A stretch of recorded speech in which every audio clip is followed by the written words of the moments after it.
All right, good morning, everyone. So it's a little cold in the house, so I got my hood up. One of the things you learn very quickly when you're bald is that an uncovered head makes you cold very, very quickly. So I'm just got my hood up until it warms up a little bit in the house.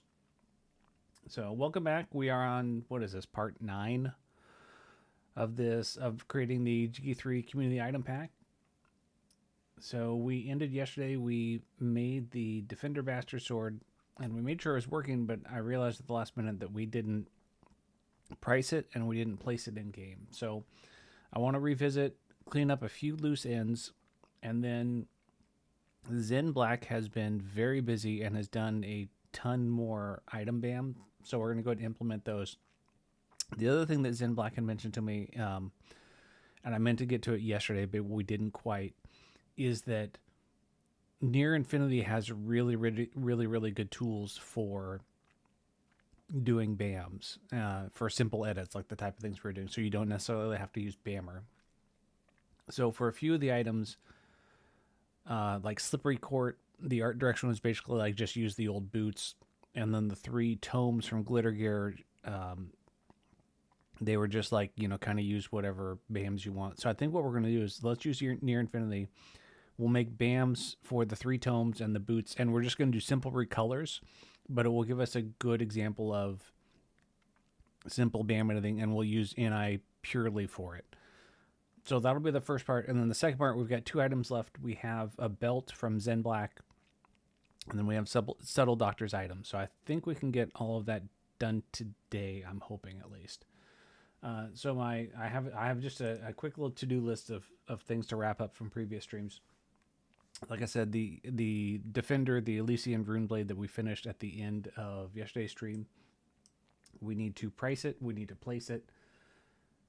The last dart that we made of Mars's, we put it into the store, but he mentioned that it should be a TOB item, and I agree, given that its power and that it's a +5. So rather than putting it for sale in the store, I want to find a place in TOB, hopefully Watcher's Keep, but if not, maybe an early TOB where we can place the item and hopefully have somebody actually use it, not just stash it in somebody's inventory or a chest somewhere.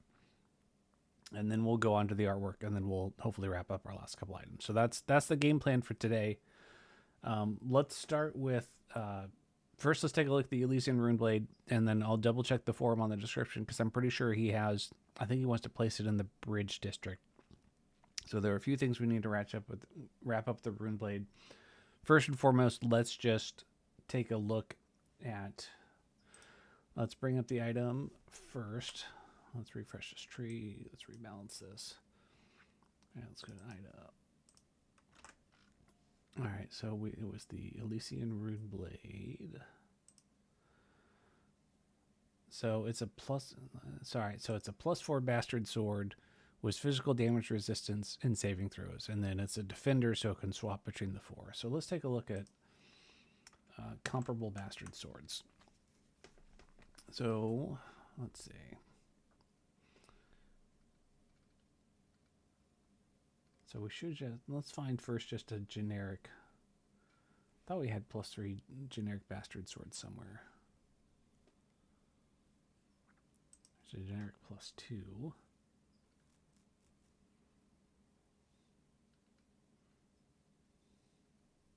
Generic +3s are 5,500. Something like, and Gurvidal is 7750, 9750. Phobane is 55 and 95. Spectral brands, these are scimitars, aren't they? Yeah. The answer is a longsword. Okay. So our closest comps are going to be Phobane and Gurvidal. So offhand, we're already looking at, somewhere between 7 and 9, I think is probably our baseline for this. So Phobane has saving throws and it drains on a hit. And Gurvidal has fire damage, negative plane protection, and 22 strength while equipped. So this, I mean, being able to shift between stuff is useful, but probably what you're going to do is just stick it on, you know, maybe +4 attack and then never mess with it again. But it does come with the physical damage resistance is pretty big. So I'm going to put it at the high end of 8,000. So let's put it at, where's my prices? Here we go. So let's put it at 8,800. This is going to be for the G3C. Rune.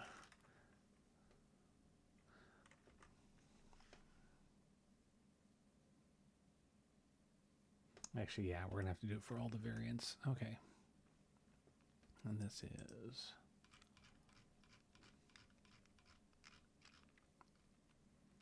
No, I don't have the name here. Okay. Elysian Runeblade.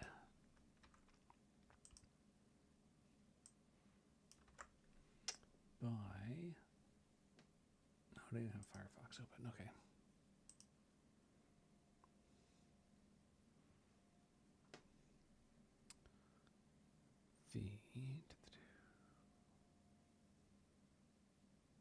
Here it is. By Brutalitops. All right.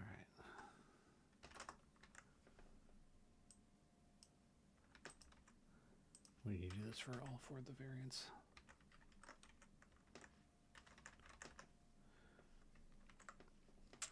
All right, 8,800 for all of those. So that's the price. Now for placement, other notes or chapter for some would be a good addition. Can be obtained in the Bridge District storehouse when you take that fight. All right, so let's take a look. Let's bring up. I think the Bridge District is area 0500. 5 it is.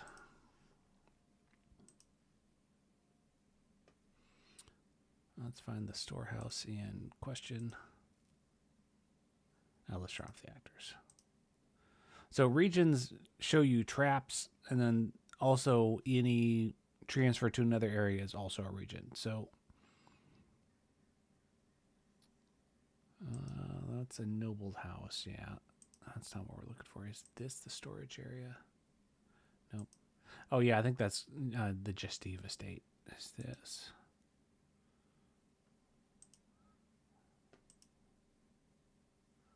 On our house. Storehouse. This could be it. That's the 5 flagons.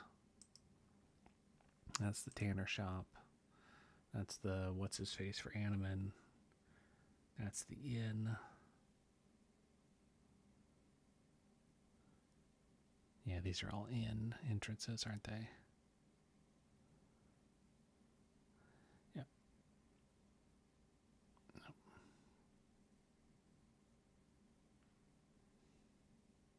And that's what's his face? That's Neb's house. So yeah, I think we're looking at this one. So this is area 0530. All right, let's pull that up. Area 0530, the storehouse. Yeah, so all right, so who's here? And let's see if any of them can be aided by having a bastard sword.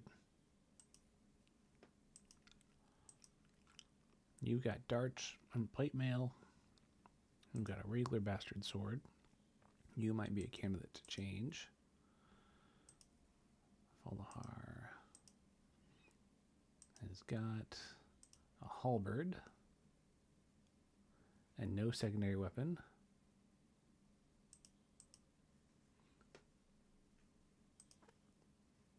Oh, he said on page 7 there's an actual link to where he wants it to go.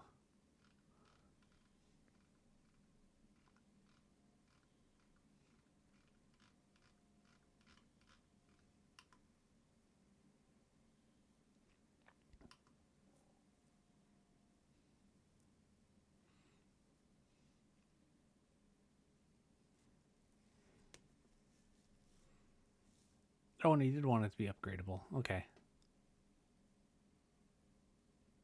We've got an updated item description.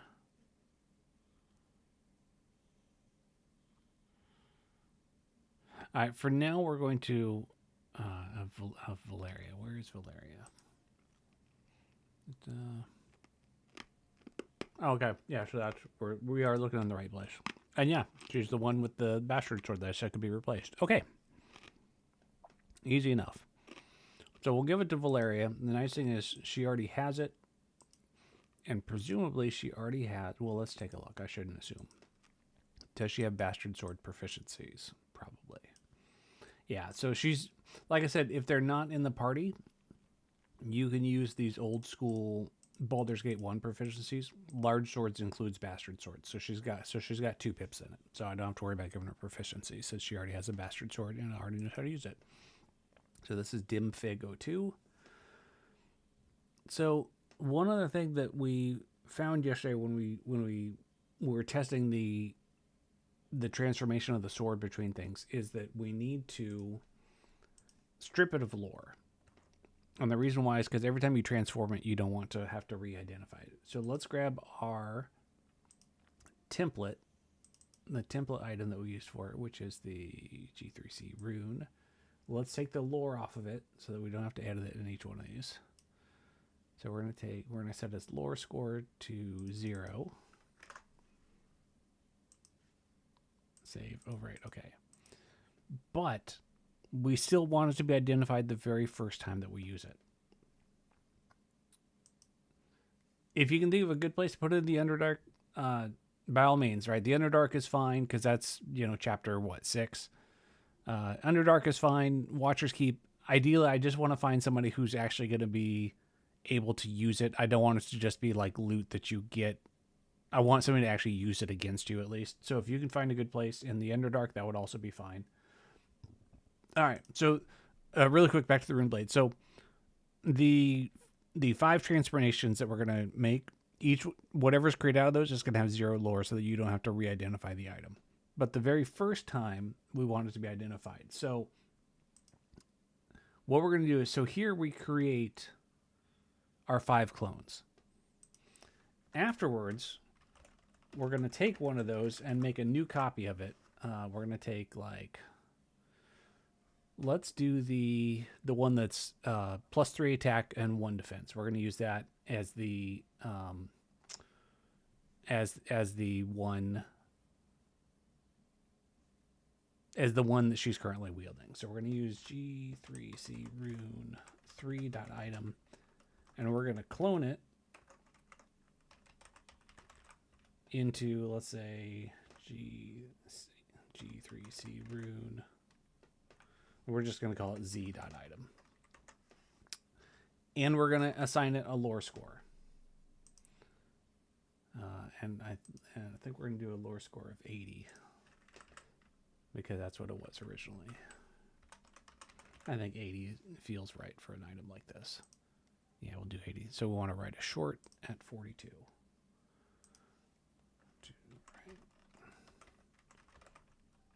Short, 42, 80.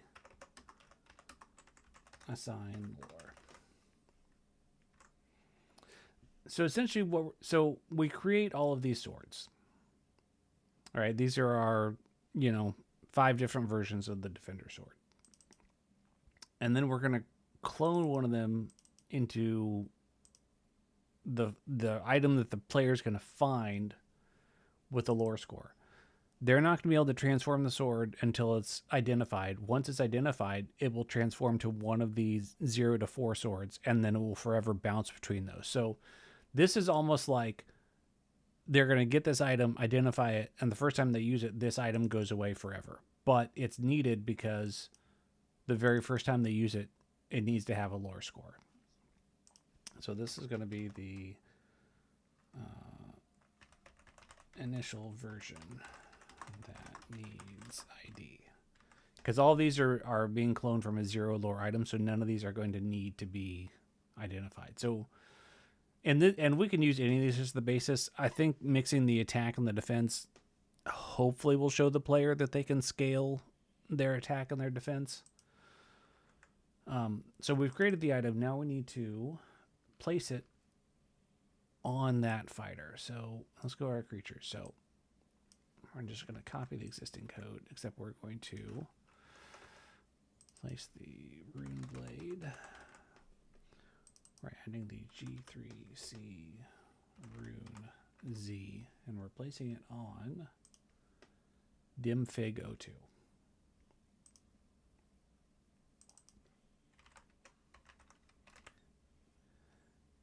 Now, unlike before, this item actually does have, it does need a charge on the magical ability. It does need any on the melee, but it needs on the magical ability. So, and that's the second ability. So we're gonna go 0 charges because the first one doesn't matter, but 100 charges because that's what it comes by default.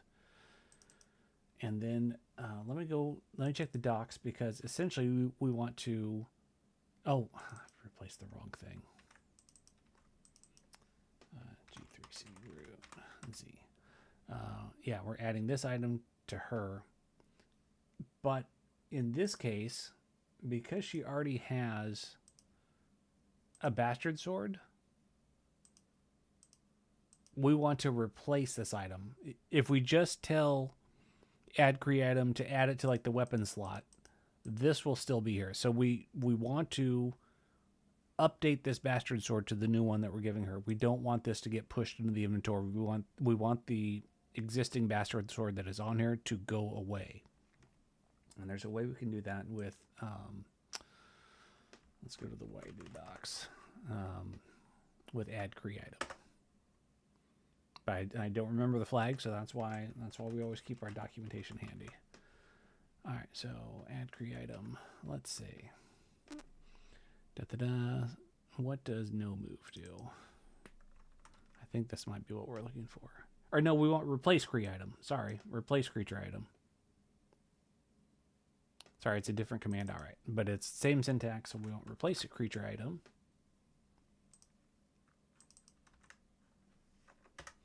Want to play, and then the syntax is the same with the charges, and then we want equip as an optional slot, and then we want to put it in weapon 2 because that's where her current bastard sword is. So we want to place it in weapon 2. No flags because we don't want it to be identified or anything else, and then we want to no, I take it back. I don't think we want to equip it because I think she uses her darts to open the fight. Yeah, see the little star? That means her darts are her equipped weapon. So we're just going to replace weapon 2. We're not going to equip it because we want to keep her active with darts because of where she starts the fight. She's like up on the platform throwing darts. We want to keep her with darts, but we do want to replace the existing bastard sword. And then because I made yet another copy of the sword, we also have to account for the price here. Okay. So I think that should be it. Let us, I did the price, I did the placement, and I did the lore. Okay. Those are my 3 items I had noted for this. Let us install this and see if we get everything where it should be. Okay. So let's reload. Let's first check if she has the item dimfig 02. She's been changed. This is encouraging. And sure enough, there it is. It's replaced her weapon 2. The bastard sword has not been pushed into her inventory. She's got it. And she should have a script that hopefully changes to...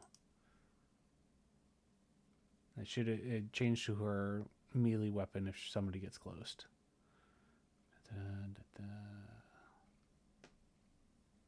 She's got potion usage. Lots of potion usage. So remember how I told you how advanced AI scripting use a lot of time to select their target?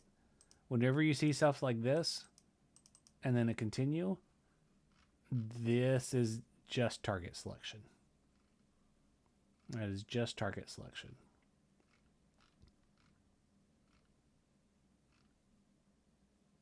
Okay. At some point, if she gets desperate, she will use her melee. Okay. Equip most damaging melee means that she would swap to the bastard sword, so she will use it if you get in range, presumably. All right, so that's it for the Runeblade. The the dart, let's hold off on for the moment, because there's one other thing. Oh, the spiked armor. That was the other thing. Let's go to our spiked item. G3C. Where is it? The spiked armor. Spiked armor, this is not magic, so the identified name needs to be cleared out. So let us quickly open the one from the repo. This is G3C Spike.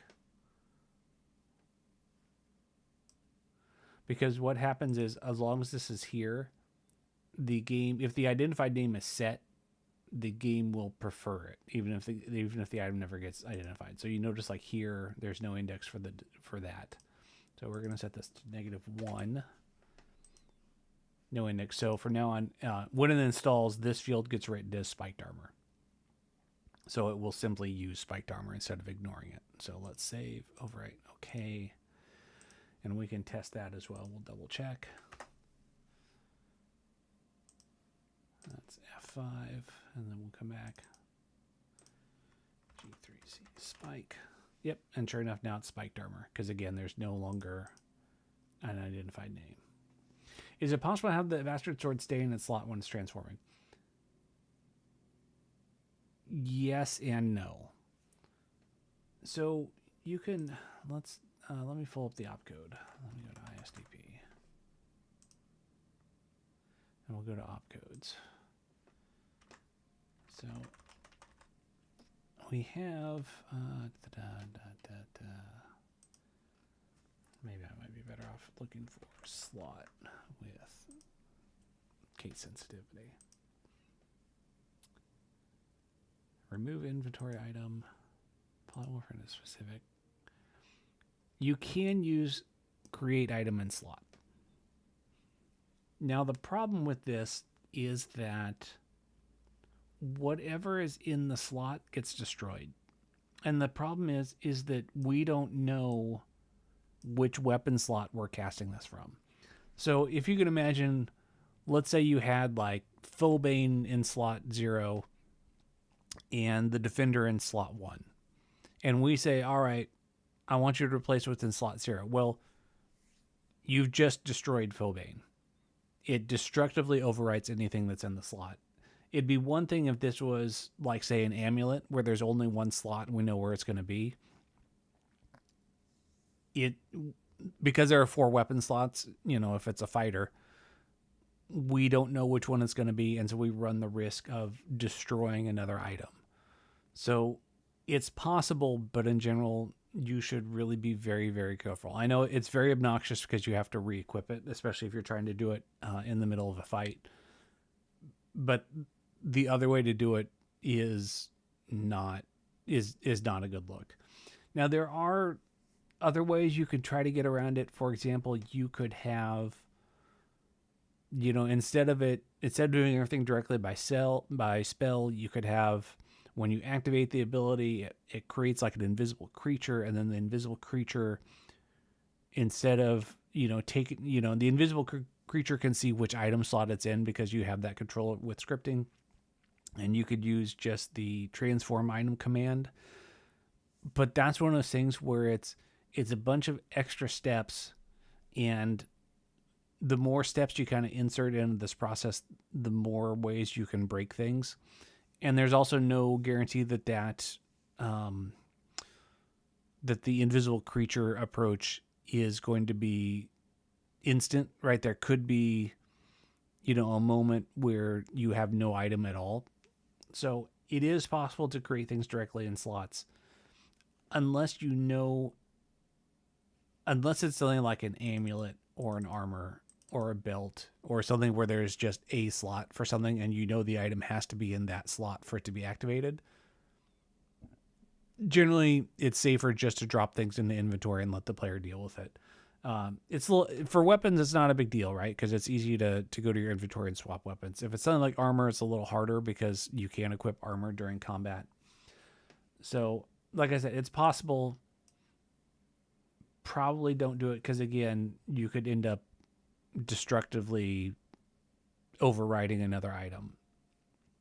So, and yeah, it would really suck if, you know, you wanted to swap your bastard sword from, you know, +4 to +3 and, you know, you deleted Carcimer. So yes, it's possible, but don't do it. All right, so where were we? So yes, all this works. I fixed the spiked armor. There was one other little minor thing I want to do this morning. Oh, it keeps popping up as an error. At some point I copied back the store with the brush installed, which is why you keep seeing this pop up, because at one point I took the installed store and copied it back. So let's delete that out of the store in our repo to fix that bug. Let's see. I want to Control I, open external files. We want to take the store, and the brush should not be here because that gets added dynamically. All right, so let's save. All right, okay. All right, so let's make a quick commit with these minor fixes.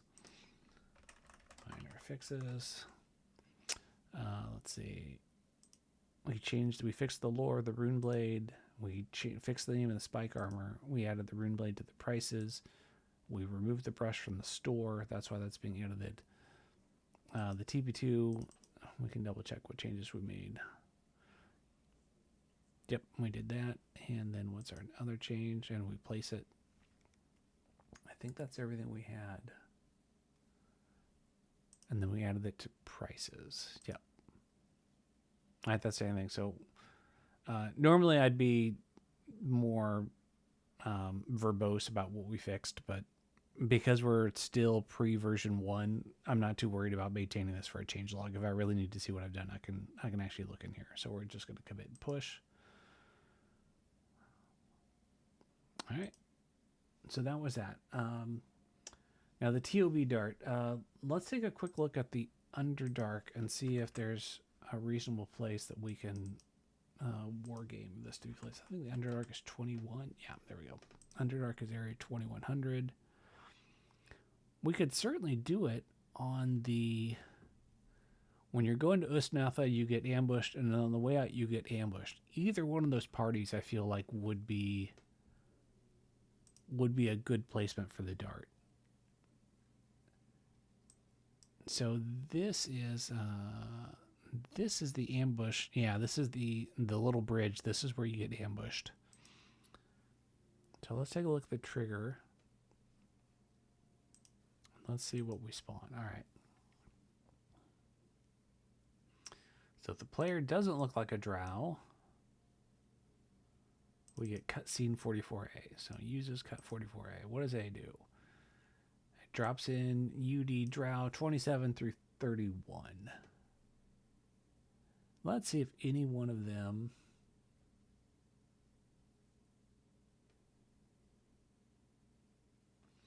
Oh, and I just... Right as I'm starting to do this, Marcus pops up. For the location of the Underdark, maybe the wizard Nashtar has it, or one of the trapped souls in the Lich. The Daigot has the +4 dart.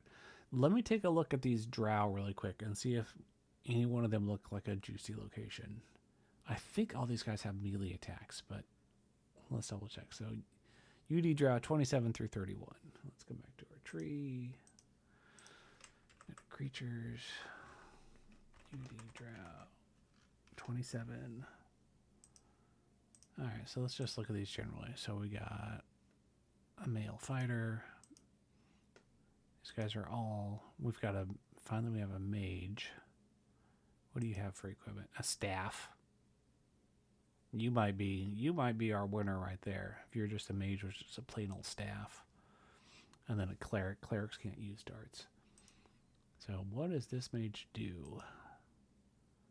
He's just got some spell casting. Does he have any?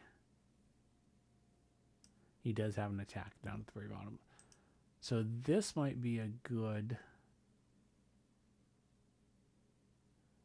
Yeah, this generic drow mage with no name. I think this is our winner for the dart. And then the good news is he can... We'll even make it equipped so that he stays at range if he can. Yeah, we'll have it be his default weapon, because then he also gets the benefit of acid resistance. All right, so this is our winner for the dart. Let me double check. First, let me open up the store again, because did we place that dart in the store? I think we did.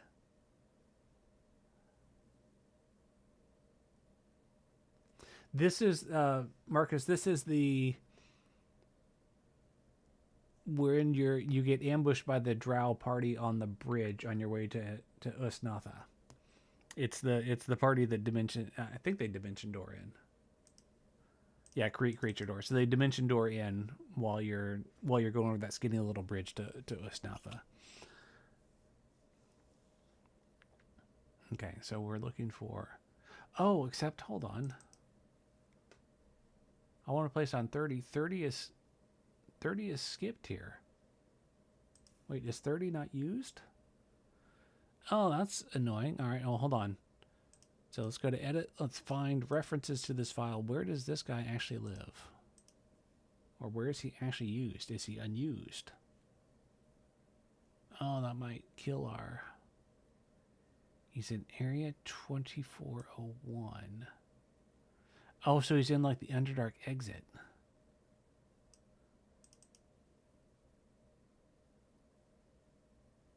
Oh, and he also... Oh, that's interesting. Oh, so he's used multiple places. Okay, then we can't really use him. So these guys also generically teleport in if you get caught stealing in the Underdark. Which means you could potentially...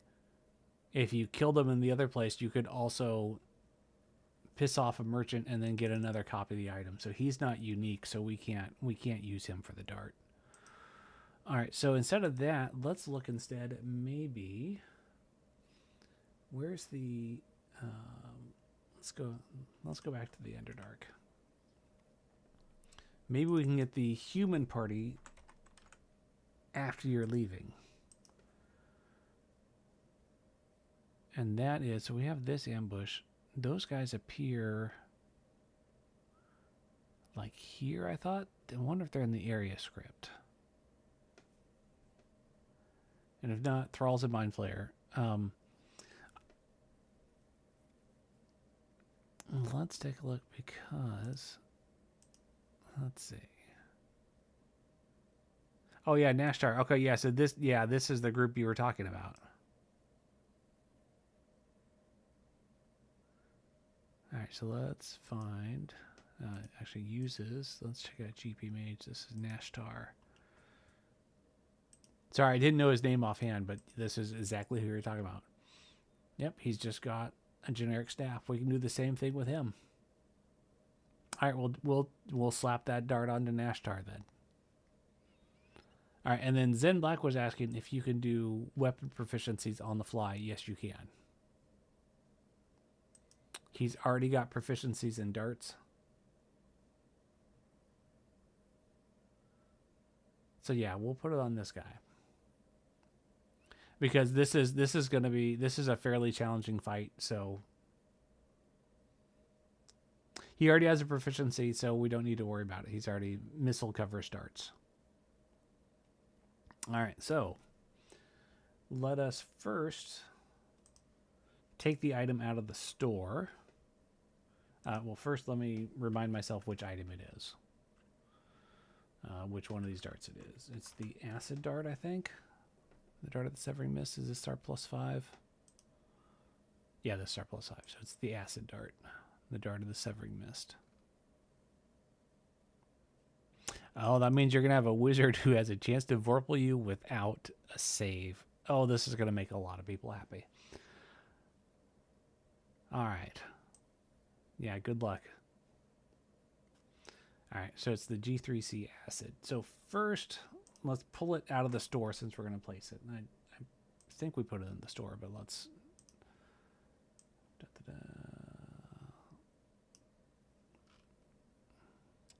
Yep, so we're going to remove it from the store, save, overwrite, okay. Because instead, we are going to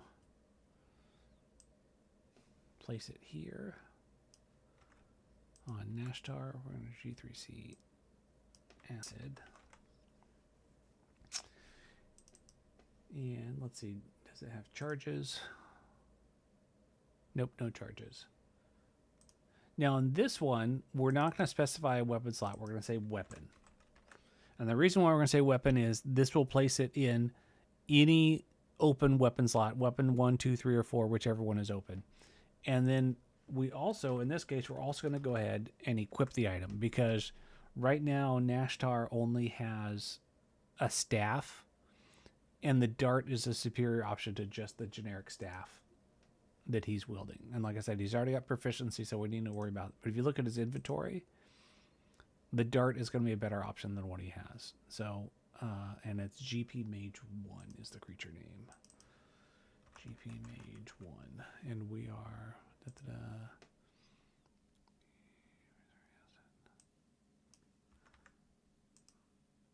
We are placing on Nashtar.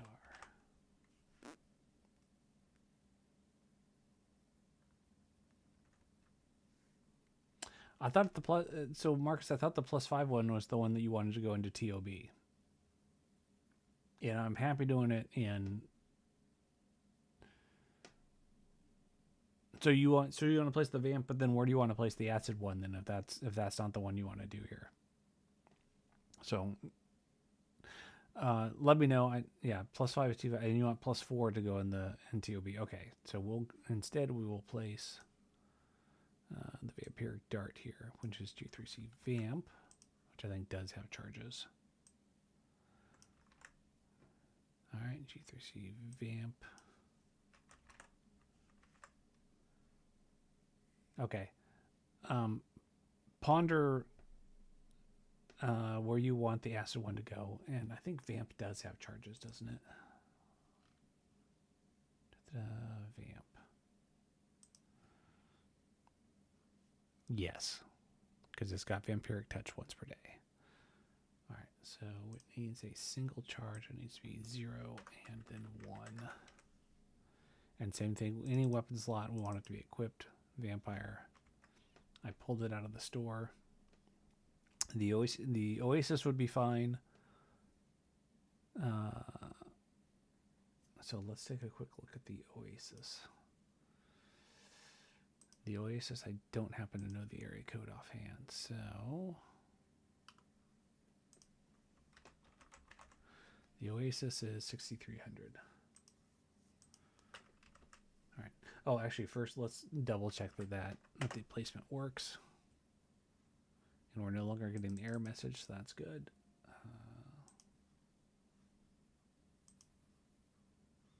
Let's close this. Let's open up a fresh copy of GP Mage. And sure enough, he's got the vampiric dart, and the star means it's equipped. So this is now his default weapon. All right, easy enough. All right, so now let's come back here.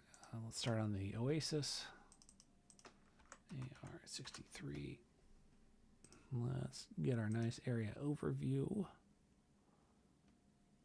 So any one of these battle mages obviously could do it. The question is, are these unique or are they reused actors? So this one is Ant Mage 01.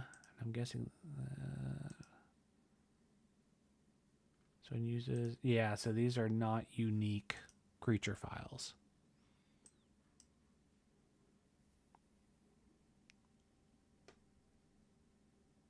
I mean, we could put it on the captain. Oh, I suspect they're not unique either.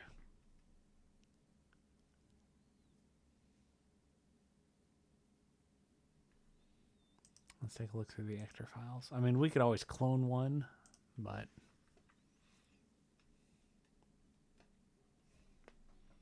hello, bud.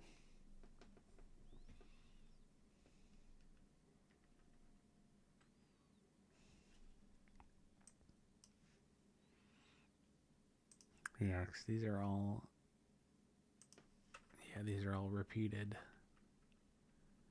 These are all repeated creature files, so none of these guys are unique.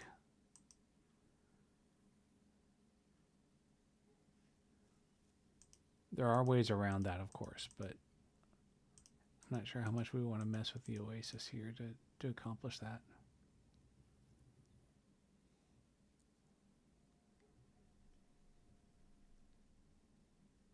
He can't the mad. And Bazigal's lair. Bazigal is 6,000. All right, let's check out. Here, 6,000. Outside is just, what's his face? Here we go.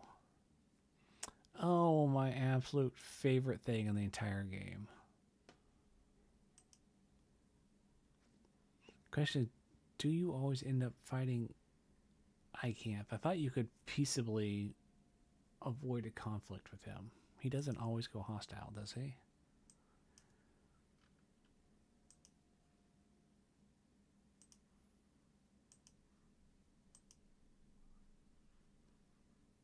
Alright, and he just initiates dialogue. Pretty sure you can do his quest peaceably.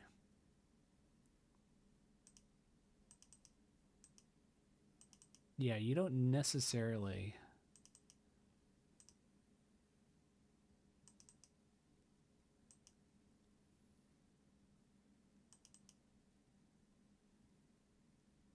Yeah, that's the thing. I mean, we can put him on Ecanth the Mad. The problem is that you don't necessarily fight him, so you don't necessarily get the dart. You basically have to provoke. You basically have to provoke the fight. So I'm looking for somebody who is guaranteed to be a fight.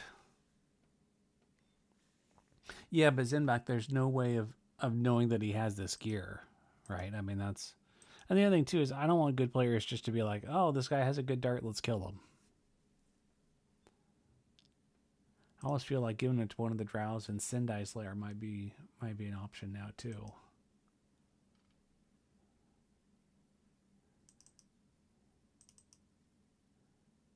Slave master is a berserker. Yeah, you definitely don't need darts. Spiders. Yeah, there's nobody there. The crossway.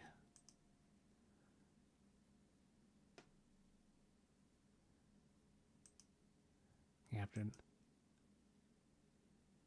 All right, let's hold off on placing it for now.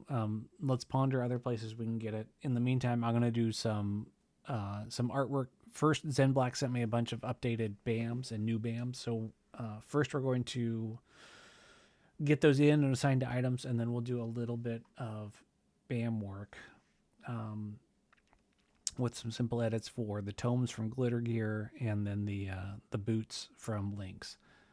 First, though, we're 45 minutes in. Rather than starting on something brand new, let's go ahead and take a quick little break. I'll be back in a couple of minutes. I'm going to grab some tea, and then we'll continue on. So we'll take a little break, come back in a couple of minutes. We'll still think about where we want to place the Vorpal dart, and we'll go from there.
All right, welcome back. So first we're going to do the simple stuff. Like I said, ZenBlack sent me over some wonderful icons. So let's first take a look at what we have here. Oh, actually, first let's make a commit here. We're going to go Dart placements. Just so that we can get that finalized and in. All right, now let's go to... So, for example, he gave me, or she, I don't know. Let's take a look at all the BAMs we have here, and we'll see what we got total.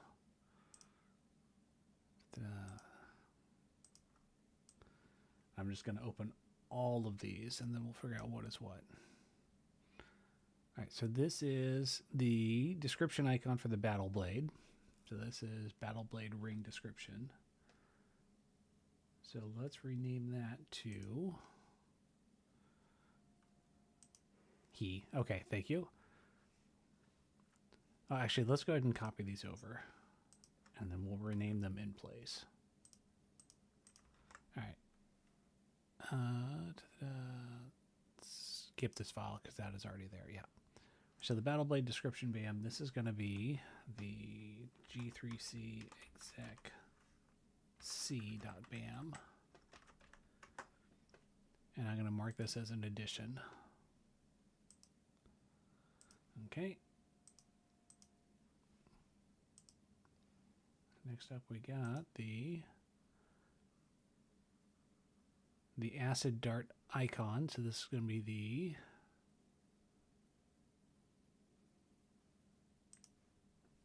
acid dart icon is actually going to be the G3C acid, and this is the actual icon, so that gets the I.bam. Tortoise get add. Okay. Oh, it's so irritating I didn't layer these correctly. This is the updated, he sent me an updated Vine Shield, so this is the updated Vine Shield BAM. So BG G3 Shield I. All right, so this is replacing that. So let's go ahead and delete these two. Well, actually, let's copy the name first. Now let's delete it. Rename this. It shows it's changed. That's correct. So that's the updated Vine Shield. This is the updated Vine Shield. So yeah, G3 Shield D. So yeah, this is the updated one of this. Delete that. All right. What do we got next? The Iowan Stone. The Imowan Stone. So this is for the Emerald. What did I name the Emerald Iowan Stone? What's the name of the file on that?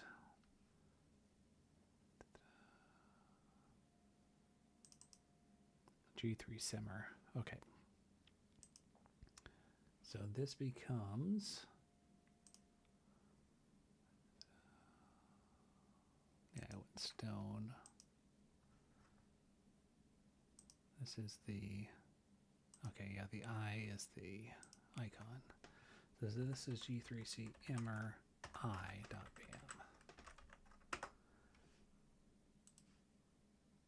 Add that. Okay.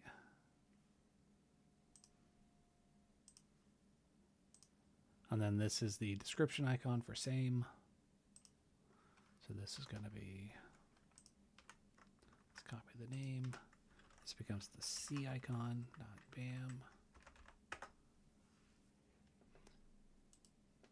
Just get add. Okay. Next on, this is the Vampire Dart. So this is the G3 Vamp I. G3C Vamp I.bam. Or just get add. Okay. Next up, we got the states. This is left over. Don't need that. That's the old. Yeah, that's the one we're using as a template. This was okay. I picked up BAMs from previous projects. So this is the Minstrel's Blade, which we've not done yet. So we don't need that. the lethargic dart, and this is the eye icon. So the lethargic dart is the one we just did. The lethargic dart is the L soul. So this needs to be G3C L soul, and because we're short of letters, it's going to be just I.bam. We'll just get add. Okay, so that's that item. And then this is the description icon for it. So that needs to be, this is the C version. Bam.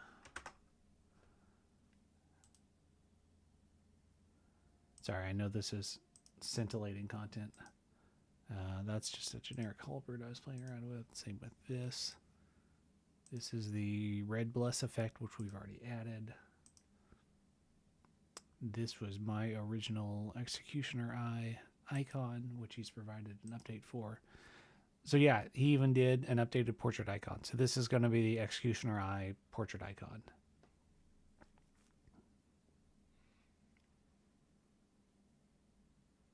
So this is ePutty Portrait 2. And this is going to replace the DBAM.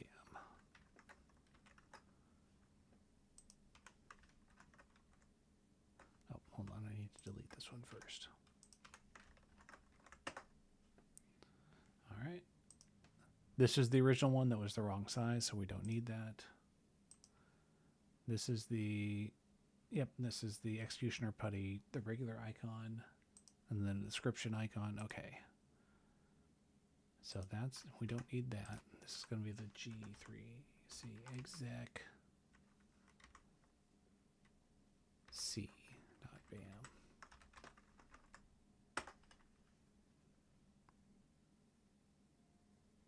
Oh, do I already have an exec C? Oh, the one that I made. Yeah, the one that's terrible.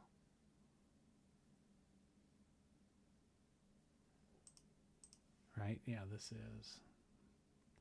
is the existing one. Oh, I renamed this. This should be the Battle Blade. Yeah, not exact. This should be. This is the Akabar's Battle Blade. All right. Yeah, there we go.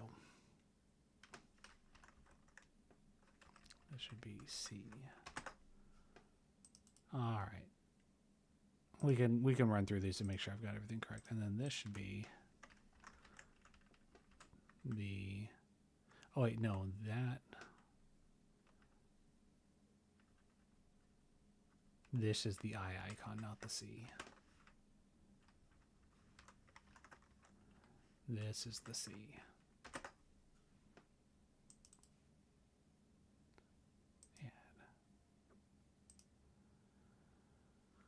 All right, and then let's see, did that and that. And then we have, now is another one to mess around with. And then we've got the Battle Blade, the actual icon.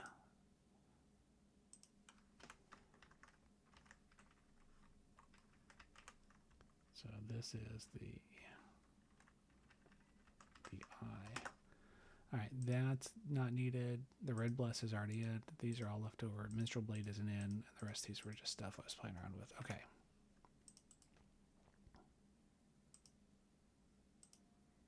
All right, so all these are added. So now let's pull up the actual items that use these and assign them. I'm going to do the Black Dragon belt when we make it. I don't have, we'll get there in a moment. So first now let's pull up the items. So we have, for example, we have for all the darts. So we need to grab, let's see, the acid, this. What else have we assigned stuff to? The emerald, the executioner, the lost soul, the vamp, and the vine. All right, so let's pull all these open and assign the proper icons. So first, for the Emerald Iowan Stone, this is going to need a string G3C Emer I. Yep. And then for the description,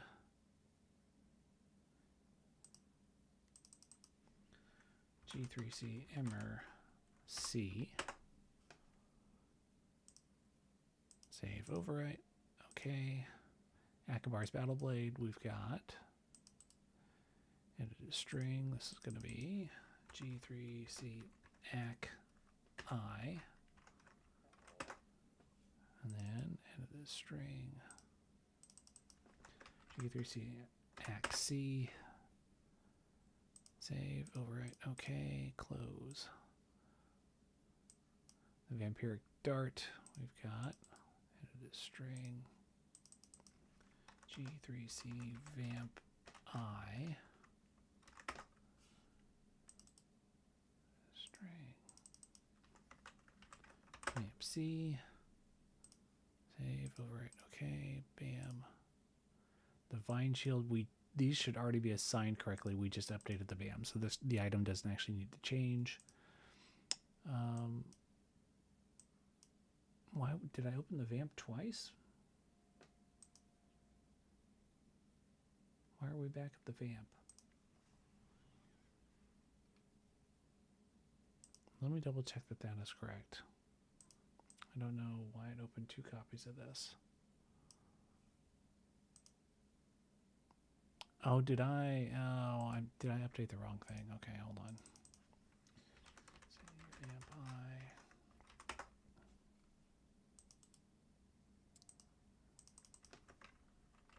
See. We'll install this and see if everything's going where it should. All right, and then finally the Executioner Putty.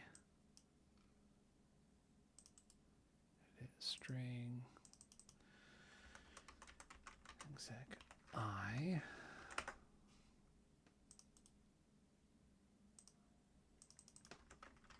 Let's see. Save, overwrite, okay. And finally the L Sol. String G3C L Su E.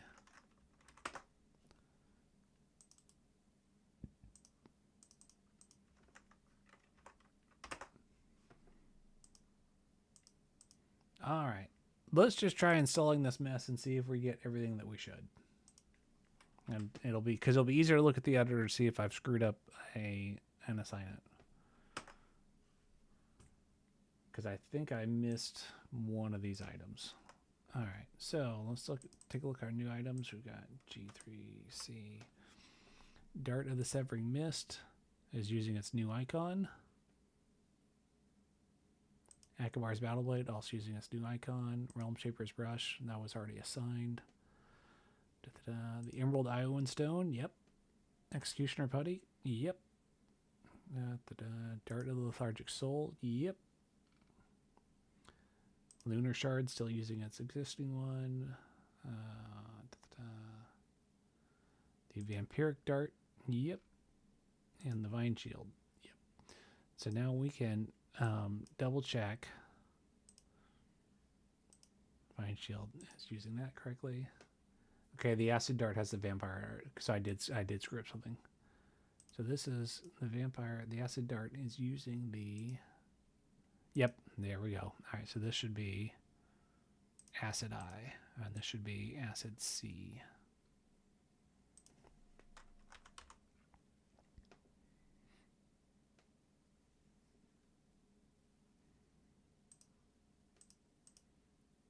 Oh, except you said, hold on, all the description, the same description icon is used for all three darts. So one of these has a valid. Where's the Lethargic Soul? All right, so this is being used as the description image for all of these. All right, so we're going to copy this, put this here, and then also save, overwrite, okay, and then also for the Vampiric Dart. All right, got it. Okay. So, all right. Akabar's Battleblade. Yep, it's using the correct description image. Same for, what's next? The Emerald Iowan Stone. Looks good. Executioner Putty. Also looks good. gray. Set the dart of the lethargic soul is all three darts are using the same description image.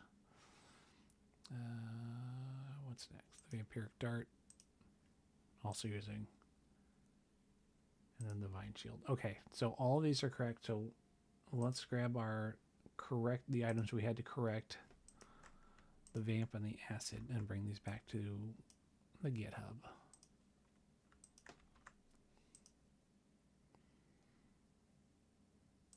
All right, all these BAMs are added.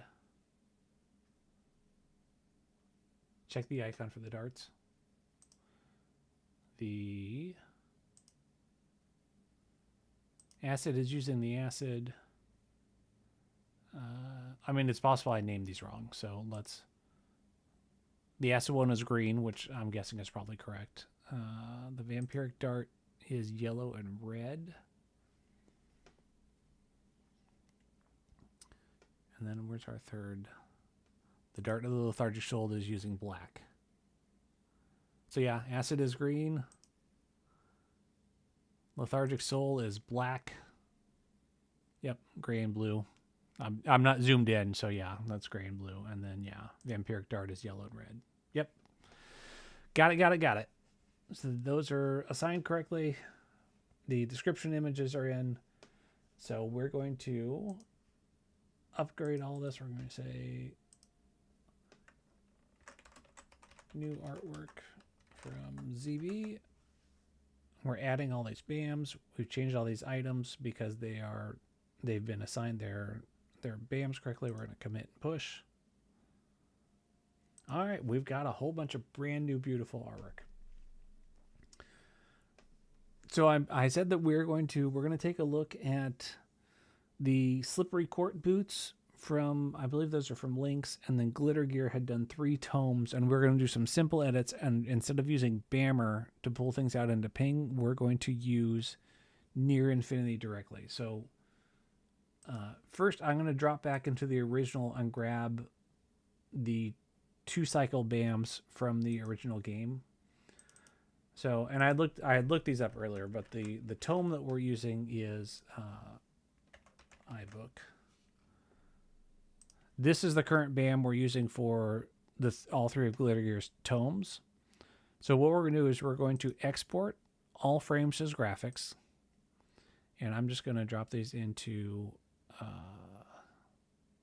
I'm just going to drop them into the root of the folder that we're working with.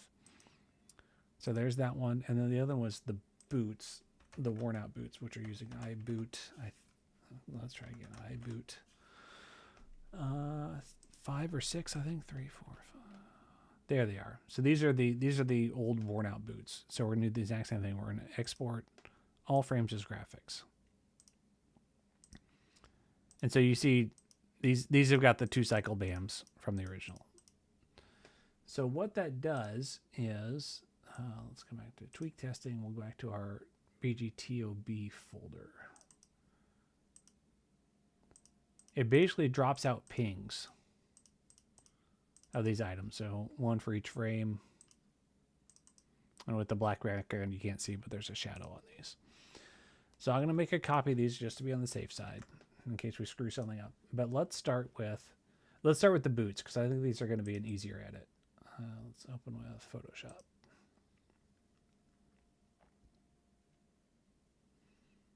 And we'll zoom in a little bit. So essentially, we're going to make some edits in Photoshop, and then we're going to drop these back. We're going to use NI to replace the graphics, hopefully seamlessly. But we're not going to change sizes or do anything tricky. We want to make this really simple. So first thing we want to do is go. Where's the image mode? Take it out of index color because we can't really do any edits with it until we do that. But for these, because these are essentially single color boots, we're going to go grayscale instead of just doing RGB. And now we're going to go image mode, duotone. And we're going to choose, let's find a nice brown. That's a little too red. So you can find a nice brown that will work here.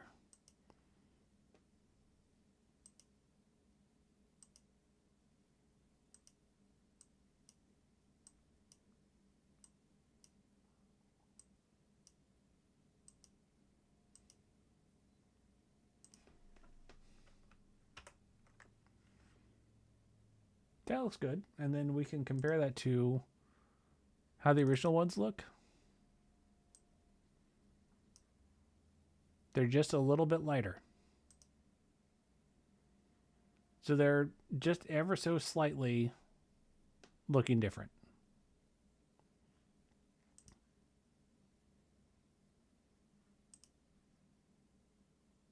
Go RGB and do an adjustment.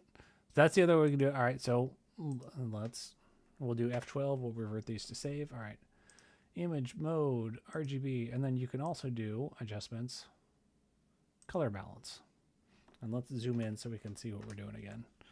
And then you can be like, I want these to be very red or very green. Let's go with, that's a little too magenta. Make these a little greenish. Something like that. That's one way to do it. And there's all sorts. There's also, you can adjust. There's hue and saturation. All right. It says do hue and saturation. Well, that's good to know. Do that hue and saturation. So you can also do it here. Oh yeah, it does do gradient. There you go. Let's make these just a little bit more. Now it's too blue. I want them to look a little more grayish. So I think we need maybe darken them up. Not too much. Actually, let's lighten them up.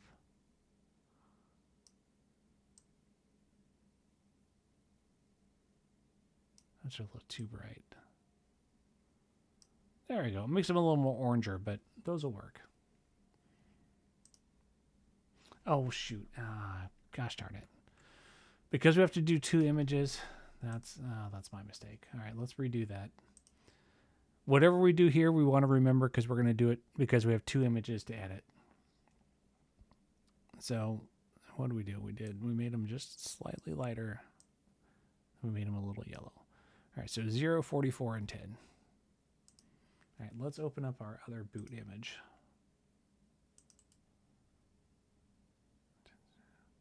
Now this one, we're going to do something ever so slightly different because these have a shadow. First, let's go image mode, RGB color. We're going to cut out the shadow and make it a separate layer. And it's a little hard because the shadow is also part of the boot, but we're going to do the 0 tolerance. No anti-alias, and I want it to be contiguous.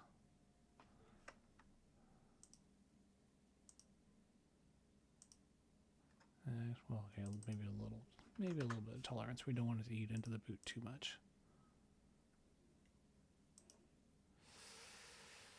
Yeah, see, like that, it's treating that like it's a shadow, and it's not.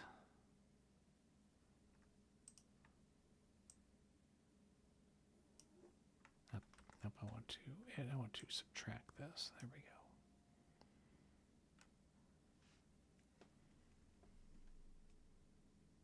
I could, but they're different sizes.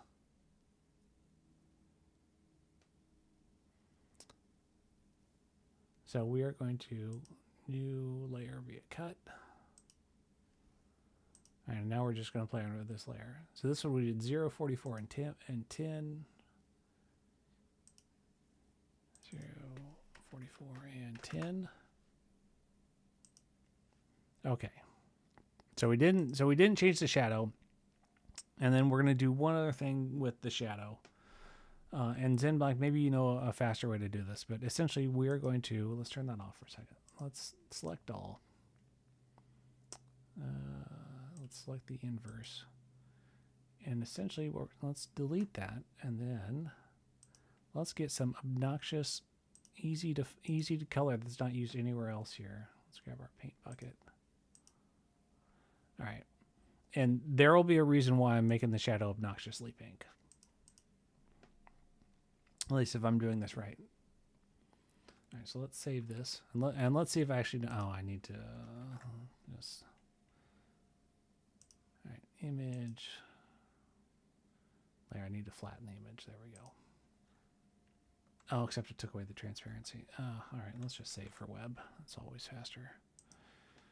Ping 24, save. This PC, C, tweak testing, BGTLP. And yes, I want to replace, and then save for this.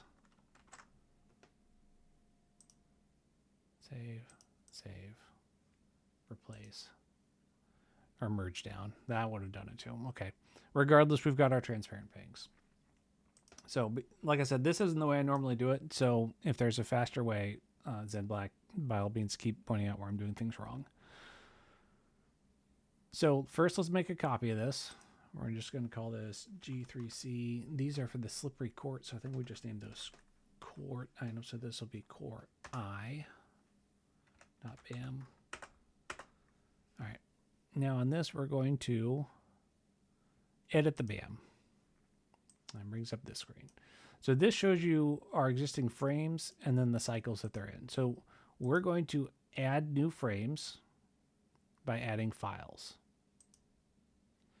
And so we just made, it was iBoot 06, but we made the originals, not the copy.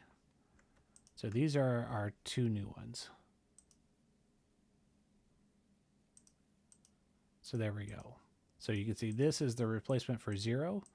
We're going to copy over, because it's the same size, we want to copy over this. It's still 24 by 31. The dimensions are the same, but we want to copy the center X is -4.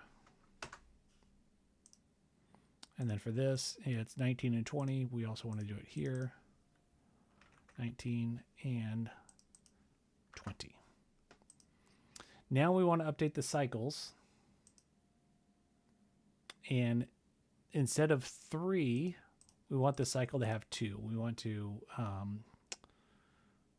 add 2 to it, and then we're going to delete the original one because we're going to delete the old frames out of it. So let's get that out. And this one, instead of 0, we want this to have the new frame. And now we're going to come back. We're going to remove this frame.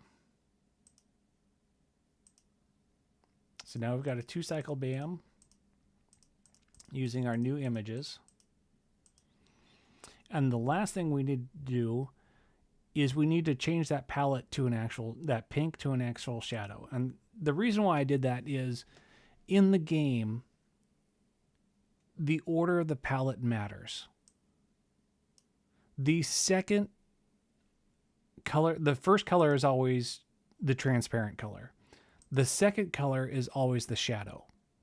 And so by making it this obnoxious pink, I can drag it in the palette and rearrange it here. And then while we're here, we can also change this to a proper black, which is what, a 250 by 255. Oh, sorry. 000, not 255. I'm at the wrong end of the spectrum. So now it's a proper shadow and it's second, so it will also behave as a proper shadow in the game. So that's why I made the shadow that obnoxious color so that I could easily find it in the palette and then drag it to its proper place. And then we're going to save the output file. Save. Okay. And now when we come back, we should look. And these are our new frames with the new coloring. So let's open this in the new window so we can compare this to, this was an iBoot 06. And we're going to open this in a new window too. So that we can quickly just do this and this. Did this not update? Because that looks exactly the same.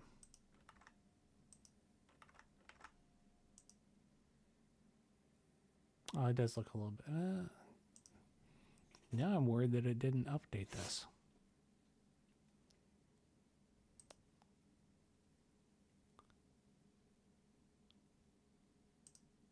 Or did it, hold on, did it save it in the root? Oh, it did save it in the root. That's why it's not showing up there. Okay. All right. I was like, that is identical. We didn't change anything. All right, let's drop. All right, let's close this. Yep. All right. Open a new window. So here's this. Let us open the one that I just created. It dropped it in the root instead of the override. That's why it wasn't showing. That's why it's not. That's why we're not seeing our changes here. Open file. Oh, come here. File. There we go. There's our lighter boots. Although, why is it using that brown as a shadow?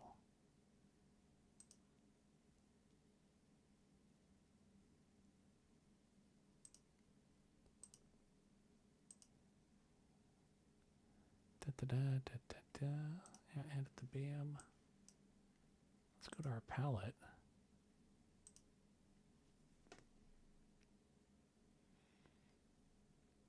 Why is it using some weird brown as its shadow then?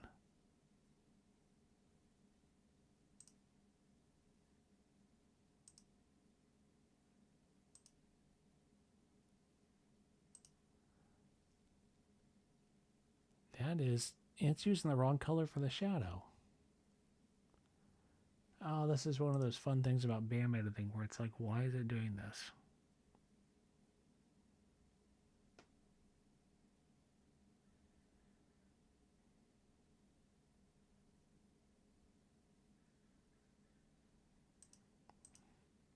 All right, let me look at something on the original one.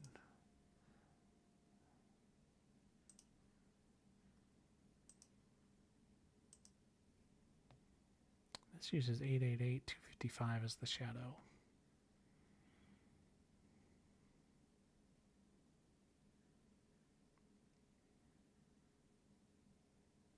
All right, I'm a little lost as to why it turned our shadow brown. This is one of the fun things about, because I don't edit BAMs enough, I don't have enough experience to know why it's being goofy like this. So maybe, I mean, the other one uses 888. I don't think that's actually the problem here, but we'll update this just in case. Save, overwrite, okay. All right, let's reopen it.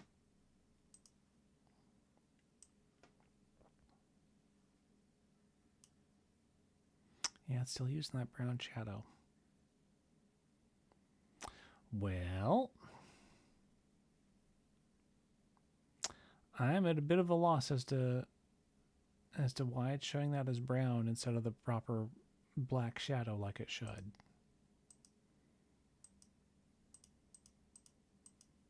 Like I said, this isn't the method I usually use, so I'm a little lost as to why it's doing that.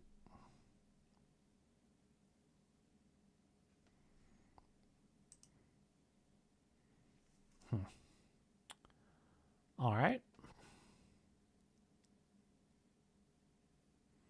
Well, let's move ahead with the books anyway and see what we can do. Yeah, that's really frustrating.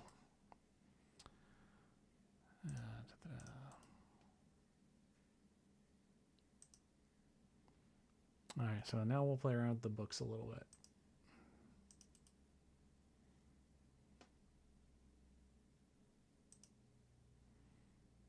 Okay, and let's see if we can do it without screwing up the shadow this time. So we'll do the same thing, image, mode, RGB. Yep.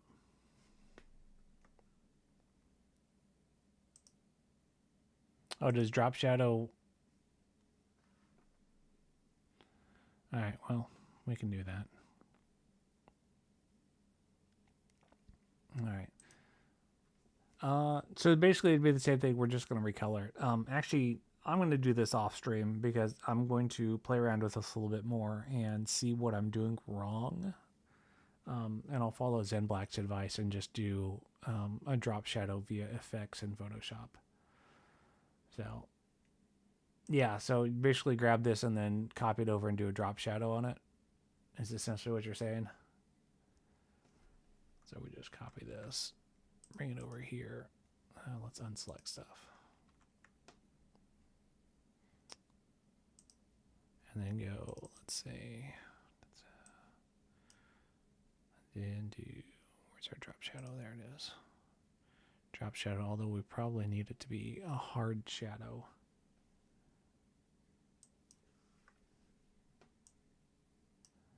Shadow, we don't want any, I want it to be 2 or 3. We don't want any spread.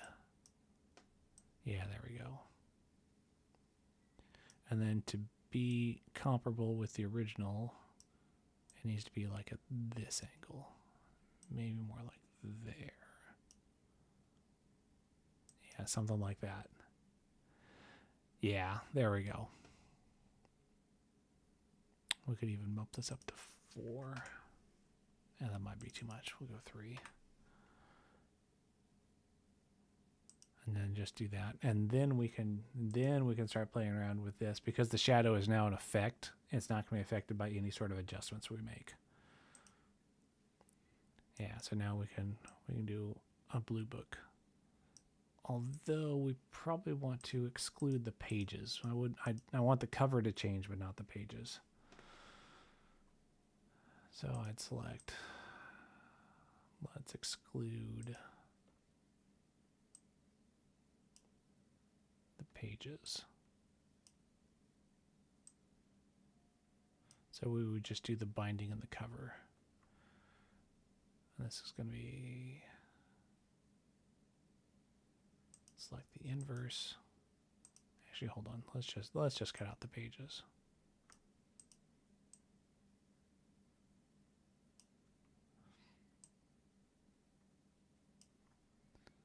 Layer, new layer via cut.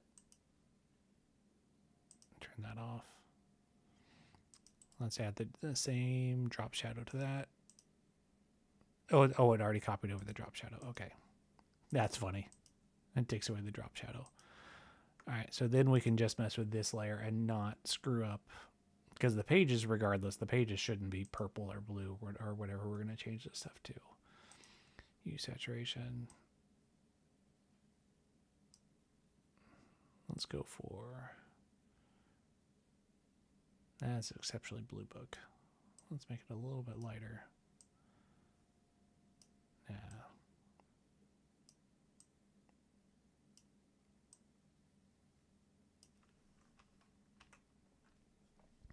Make it a brighter yellow. So that could be one variant, and then a purple one, and then a blue one. So, let's just try doing one of these. Let's make a very purple book. All right, 90, 94, 48, and 22. 94, 48, 22.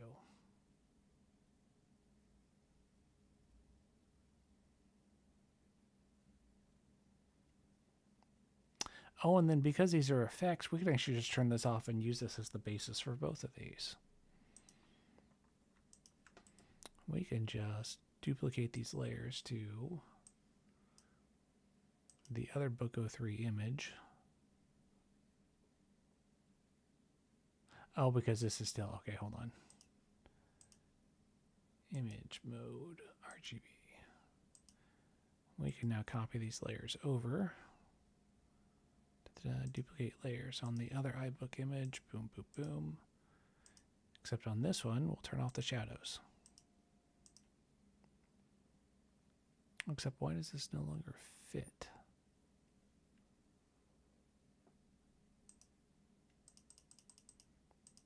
Oh, I just need to drag it over. Okay.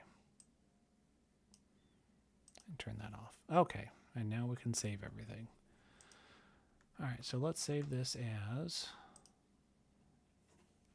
just purple with shadow, and then just purple.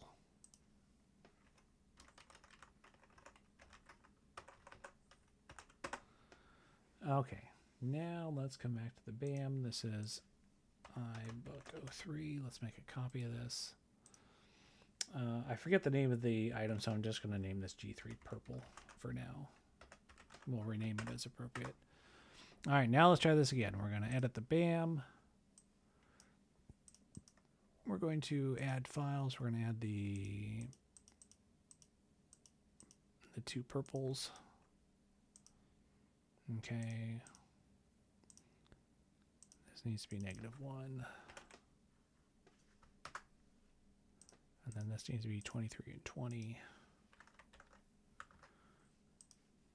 All right, boom, boom, boom. Yeah, it's slightly smaller, but then I'm not too bothered about that.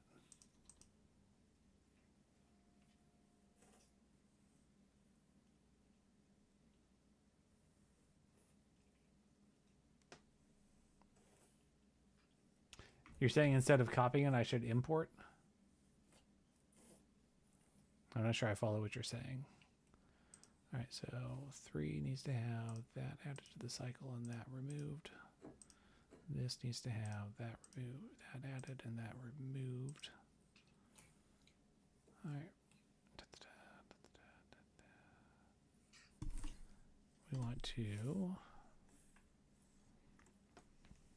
All right. Yes. Thank you, Iris. I want to remove unused frames. There we go. Now let's try saving this output file. Yep, it just saves it on the root. Okay. All right. Yes. Hello, Iris. Thank you. All right. So now let's look at our purple book.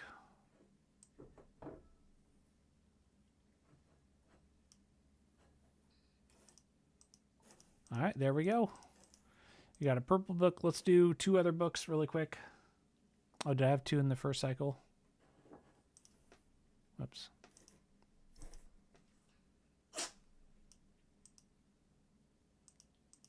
It doesn't look like it.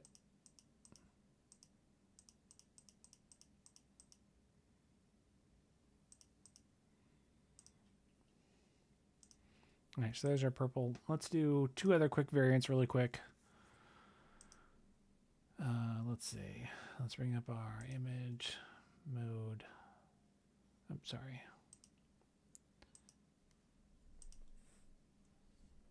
Image adjustments. Use saturation. Oh, okay. And let's shoot for a green book. This might be a little. That's maybe a little too green. See if we can tone that down just a little bit.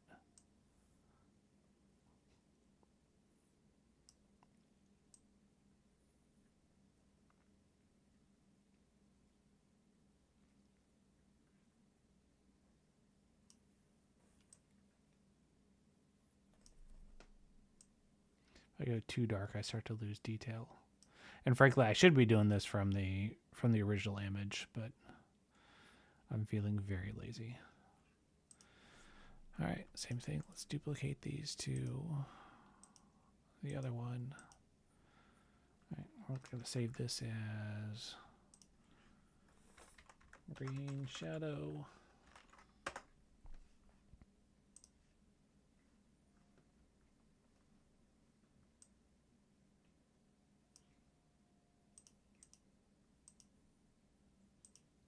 Turn off the shadow. This is just going to be straight up green. All right, let's make another copy of. We're going to go G3 green. And then looking ahead, we're also going to make G3. Let's go yellow as the last one. So let's go ahead and make the art first while we're here. All right. Image adjustments. Let's see if we can get a yellow.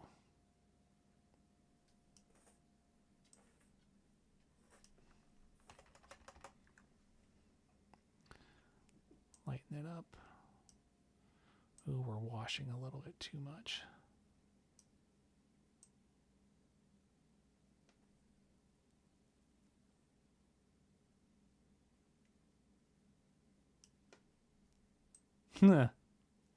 Speak for yourself.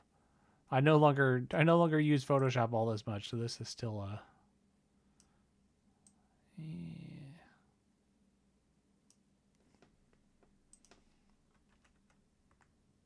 that's yellowish enough.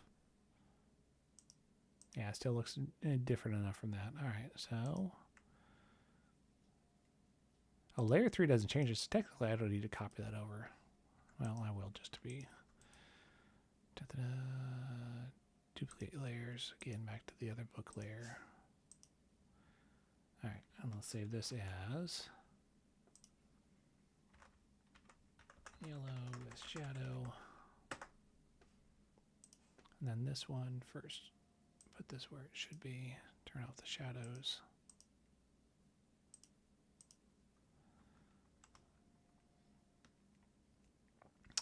So the original image does 2 cycle BAMs, and so when it's just sitting in an inventory icon, it just uses the icon.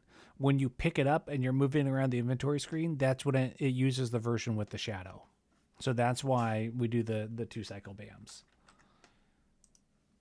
Because again, we're hoping to backport everything to be usable on the original image, so that's why we're doing it that way.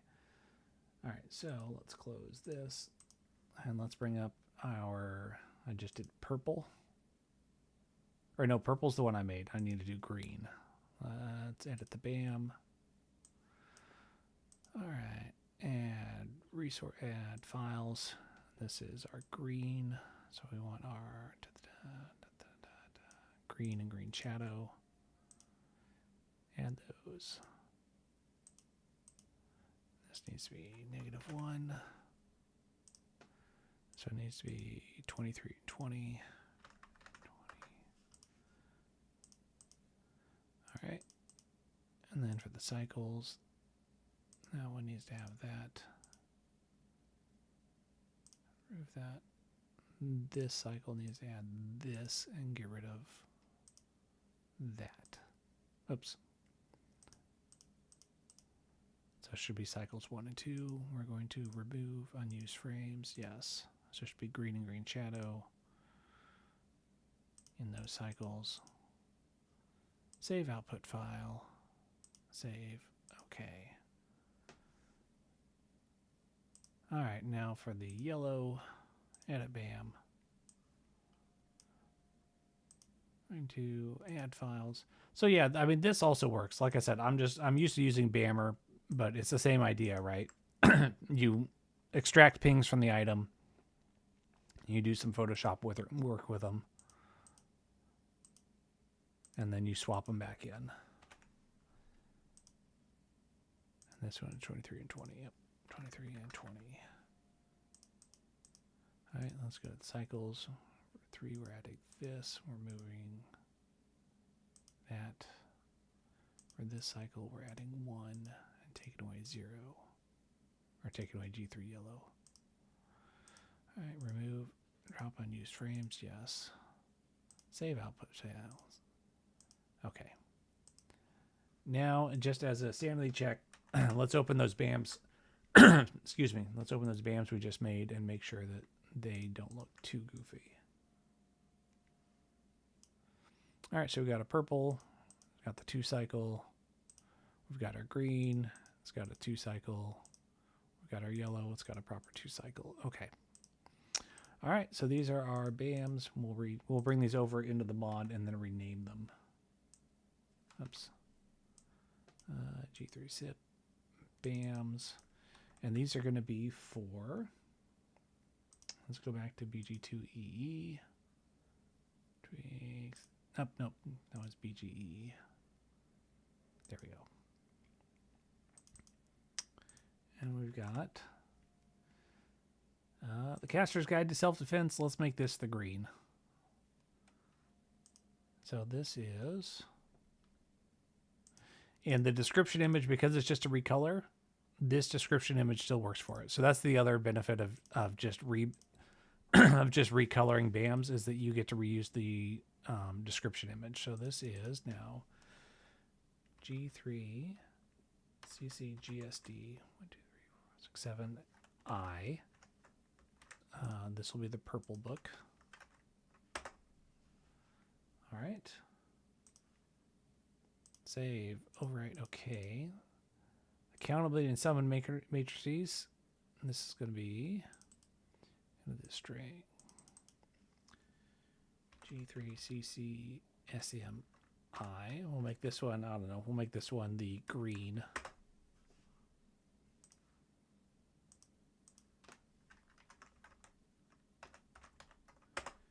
And then finally, our last book, let's save this, is the Power of Real Change. This will be our yellow. So this is going to be out of the string. This is going to be G3C PRC I. And that's our yellow. .bam. And then finally, oh, I forgot to grab our boot icons, which was the core eye. Okay.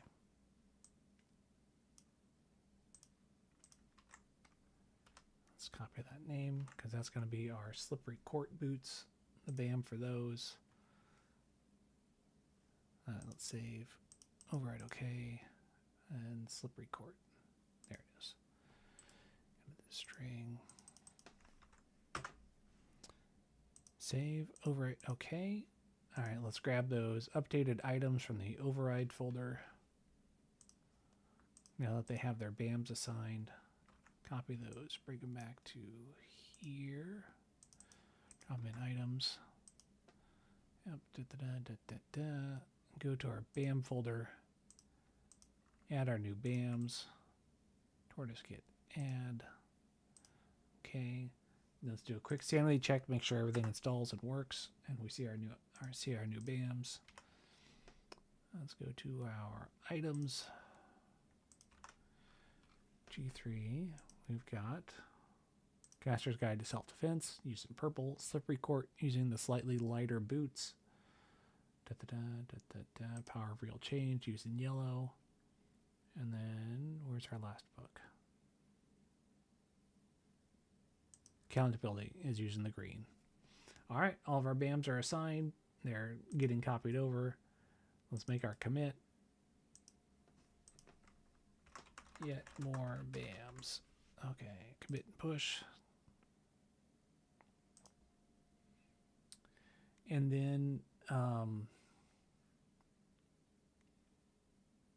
then going way back in chat, Andrew Turner, I pushed a bitmap for the Belt of Urgener in the modding live stream recap. Oh, okay. Let's find that then.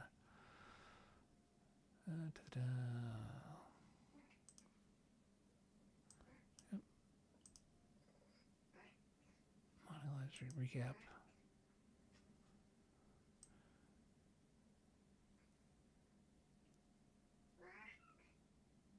Oh, and then we've got Skelly has posted some stuff. Okay. Let's download this to BAMWork. Okay. One moment. Yes, come here, sweetheart. Oh. All right. Clearly, it's time for a break. Okay. Say hello, Iris. She's getting quite noisy. She wants some attention. Hello, Chan. See if we can get her a little bit closer. There's Iris. See if we can get some purring on stream.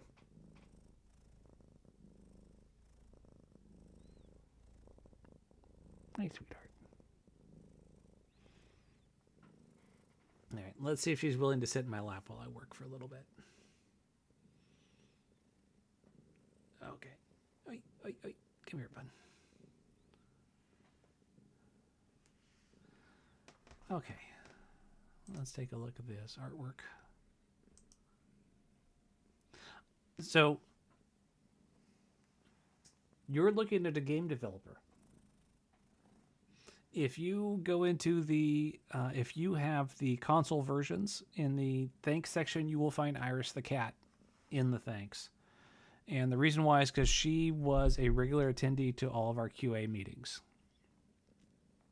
So this is, so she has a thanks in the console versions.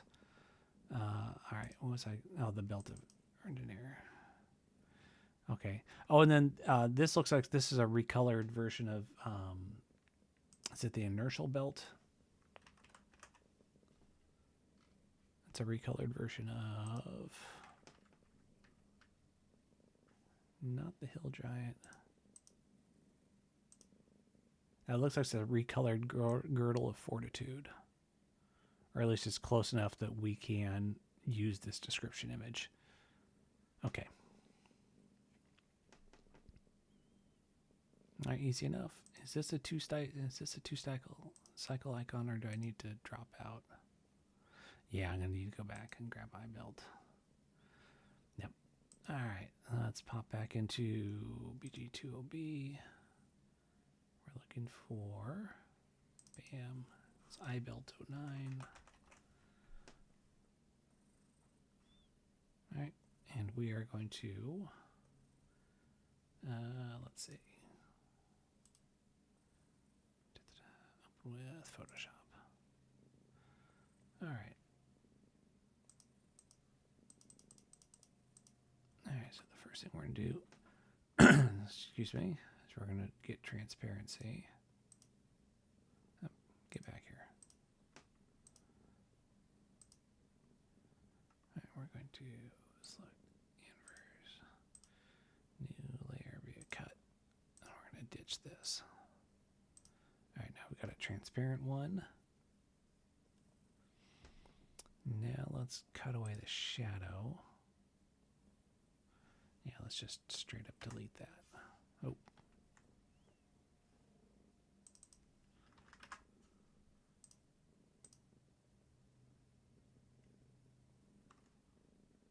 And maybe that little bit too. And maybe that little bit.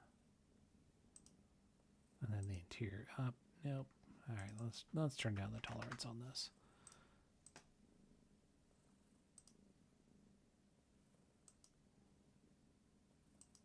All right, but we don't want this. That's not part of the shadow. Neither is this.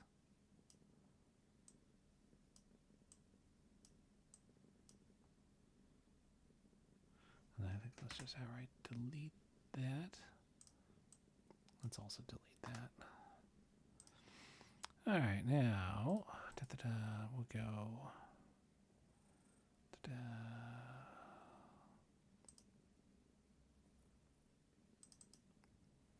Drop shadow.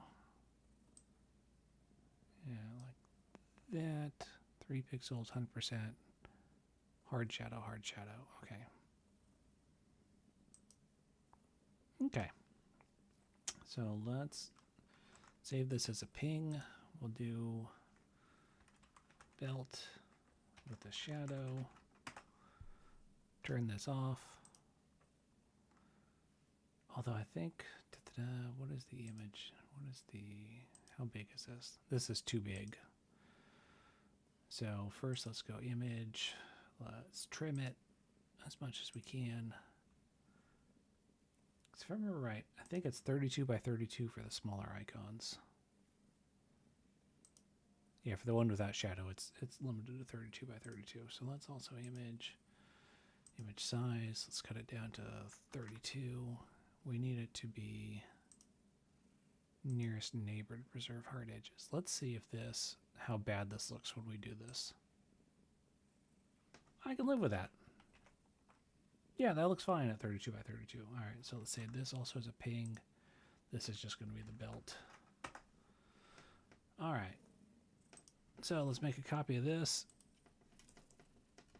There she goes. We'll go G3C belt. Okay, and now we're going to edit the spam. Add files. Belt and belt shadow.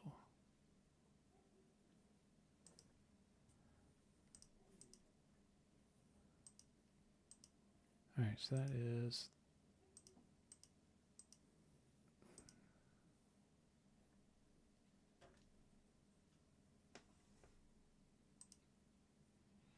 the sizes are slightly different. So I think we need to go -2 and 0 to compensate. 0, and then this one's a little taller. So we need to go 32 and 25 as our center. Okay. And for our cycles, on this one we want to add the shadow. We want to remove the original. On this cycle we want to add belt.ping and remove that. So the two cycles are correct. Yep. Frames, remove unused frames.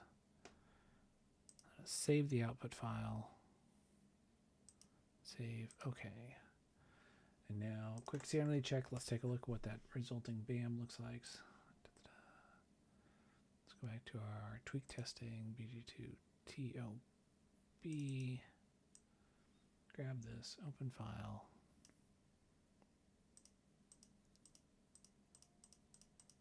Looks good. All right. So let's grab this. This is going to be... Put this back into BAMs. We're going to need to rename it because the item itself is named, I think, just G3 Curd. I think. Yeah. So we want this to be G3C Curd I. Save. All right. Okay. Come back to our BAMs, rename it, lowercase this, tortoise git, add, let's go back to override, grab the updated item, drop that into the item folder. All right, let's run a quick test install.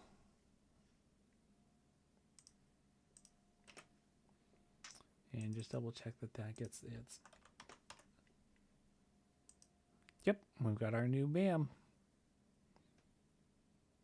All right, let's make a quick commit for that.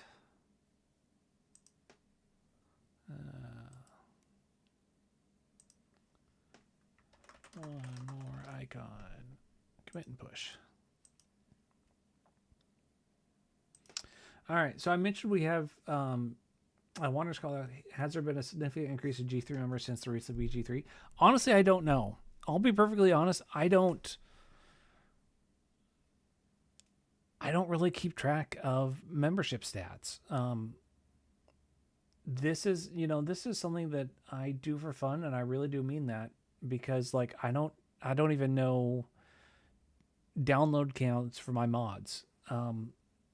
Generally, the only time I'll notice is that, like, if we get an influx of people that are like being jerks or problematic, but otherwise, honestly, I'll be perfectly honest, I don't really pay attention.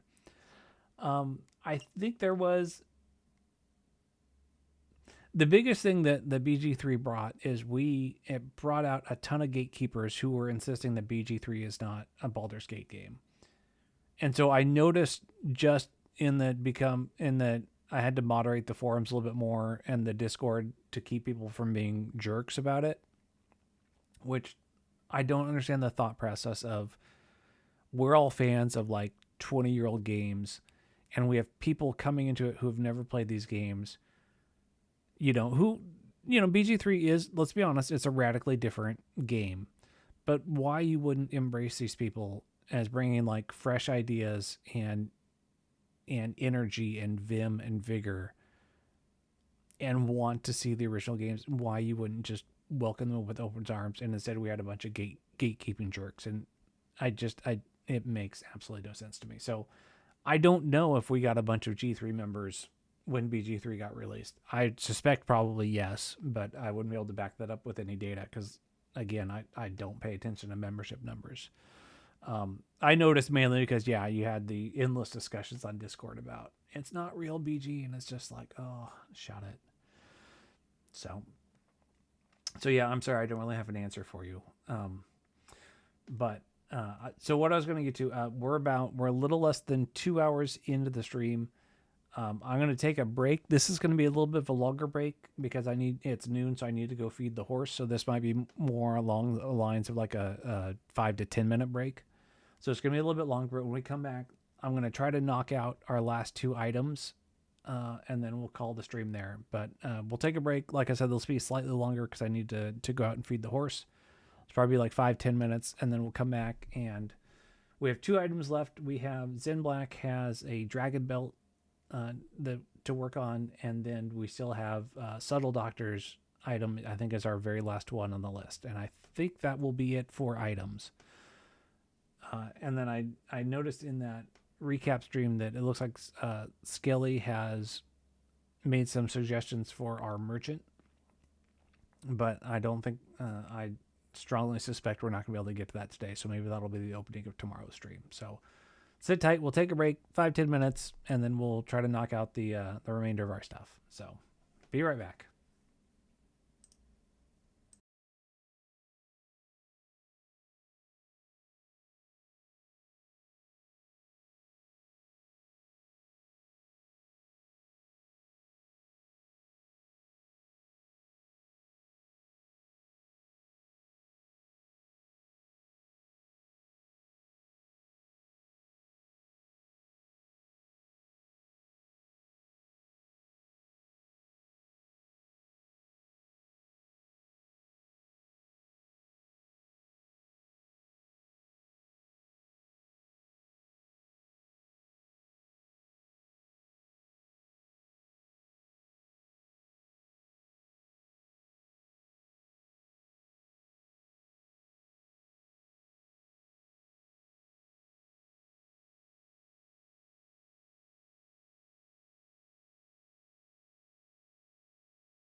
All right, we're back.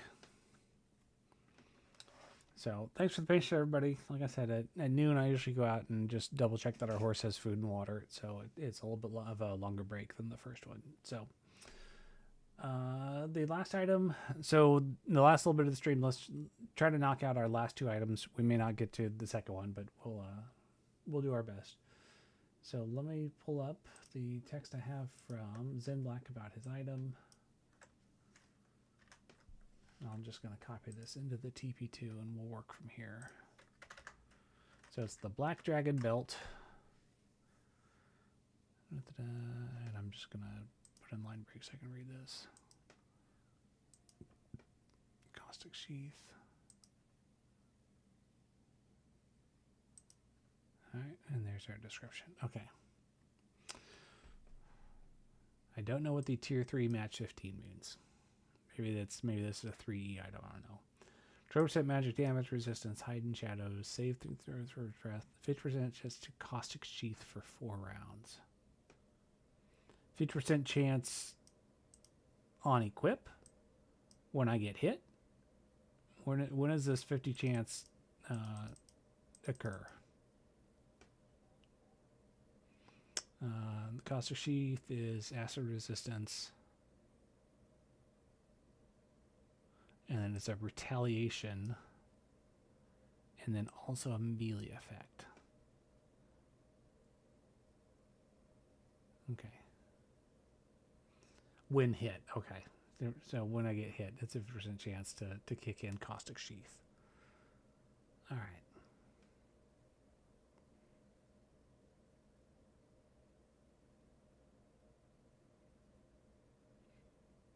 Okay.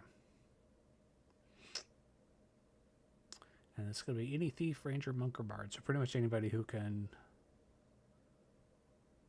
Well, not quite. I would say anybody who can hide in shadows, but not quite.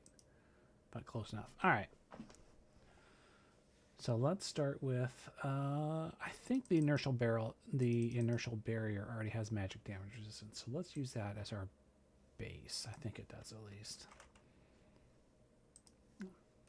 Belt. Inertial barrier. The magic damage. Okay. And it's even got save first breath bonuses. Okay, excellent. So we're going to do G3C. This is going to be the Black Dragon Belt. Item. Alright, we'll start with the easy ones. We've got save versus breath is a +1 bonus.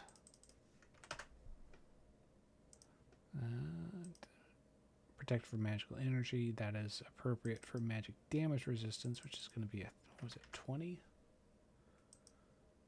Yep, 20 magic damage resistance. And then we also need a 10% hide in shadows. Oh, get back here. No missile resistance bonus. Let's change this instead to... Hide in shadows bonus. 10%. Correct. Okay, all that is correct. Alright, all that is correct. And then, because I know he's already done artwork for it, I'm going to go ahead and update these. Because this is going to be G3C BDBI.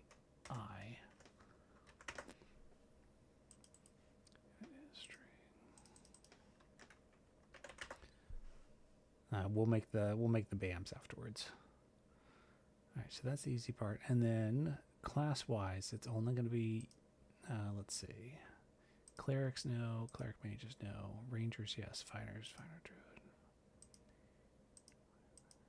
Thief is thief, mage. And then monks yes, but druids no. So we got bards, thief, ranger, thief, thief, thief, ranger, thief, monk, and bards. Okay. There's our usabilities. All right, save. Overwrite, okay. All right, so that's the easy stuff. All right, let's first make this spell, and then we'll add the Let's first make this spell, and then we'll add the retaliation effect that actually causes it to kick in. So, being as this is kind of like an acid version of Acid Shield, we'll start with Fire Shield as our base. Alright, spells. Is Fire Shield one word or two? Okay, it's 2 words. Alright, so Fire Shield does... So this has got everything except for the melee hit effect. So the first thing we're going to do is we're going to dump the extra headers because we don't need them. Oh, actually no. Let me discard. Let's make a copy of this before we do anything silly. G3C, Black Dragon Belt. We'll call this as the 0 because we're going to need the original retaliation. Yeah, so this will be the spell that kicks on when I'm hit, and then it will have its own retaliation on top of this. So we're going to call the spell 0 and 1. All right, so first, okay, now dump the extra headers because we don't. Actually, hold on. Does any of these already have a 4-round effect? No, these are already at 10 rounds. Okay. That's unfortunate. It would have been nice to just be able to not have to mess with durations. Okay, so this is going to be remove effects by resource. So the first thing it does is it clears out itself. So we're going to do similar. G3C 0. All right, we're going to set the power level. We're going to leave the power levels at 4. Cold resistance bonus, this should be an acid resistance bonus of 50 increment. Duration is going to be, it's 4 rounds, so 24 instead. There is no magical acid resistance bonus, so we'll dump that. Instead of Fire Shield Blue, let's do I think there's a protection from acid. Heal fire. There it is. Protection from acid icon, again, only for 24 seconds. Spell state. I think these are still relevant for this. Except for this one. There is no, it's not going to be a blue Fire Shield. Proficiencies, Wizard Fire Shield.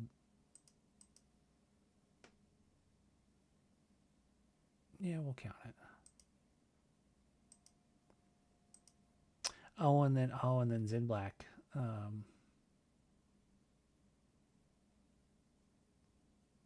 Okay. Play visual effect. Okay, so this is also, let me double check. Zen Black also sent over a green Fire Shield effect. For right now, but I just have half of it. So for right now, I'm just going to leave this as the blue Fire Shield effect. And then play sound, use EFF file. This is going to be the retaliation. So we are going to change this to 24. We're also going to change this to G3C BDB 0 and then D. Right. Oh, and then I do need to change the durations for these. Actually, this is an expiration sound effect. I'm just going to remove that. Play visual effect for 24. And then play the other visual effect also for 24. I need to update the proficiencies on all these too. Or not the duration.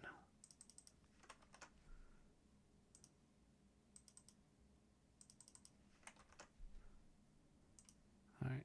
And then everything else is set to 24. Okay. All right, so let us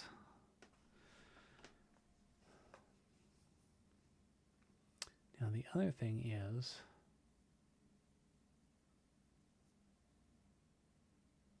okay, so we want this to only get fired on the occasional hit. So this is going to be essentially a retaliation effect. And then it's going to fire this spell. Now, if we put the percentage on the equipping effect, like if we were to, let me go back to the item really quick. Okay, if we come back to the item. 3CPVD. Okay. Now to do this, we're going to need a 232, like the conditional, whatever it's called, cast spell on condition. So we're gonna cast it on ourself if I'm hit by anybody, and it's permanent because we're casting a spell. The spell has a duration, so we mark it as permanent here. Now, if we were to set this to 50% here, the problem here is that this percentage gets checked once when you put on the belt. So when you put on the belt, either it's going to add this cast spell on condition, and then every time you hit, you get that fire shield, or you're never going to get the fire shield when you're hit, because either this goes into effect or it doesn't. So we need to put the percentage chance on the spell, because every time we want this to be 100% so that it casts this spell every time. And every time this spell is cast, then it will re-roll those percentile dice. So we need to put the percentage, whatever percentage we want this to be, has to be in the spell. We can't do it here. This needs to check every time, and then the spell itself is going to be where we set our probabilities correctly. So let's save this, and then we need to go back to that spell, and instead of all those effects being 100% of the time, these all need to be changed to a different probability. And so if we want it to be 50% of the time, so let's think about this. So is 50%, 50% seems a little high. Let's do something more like 20%, because you get it for 4 rounds, right? So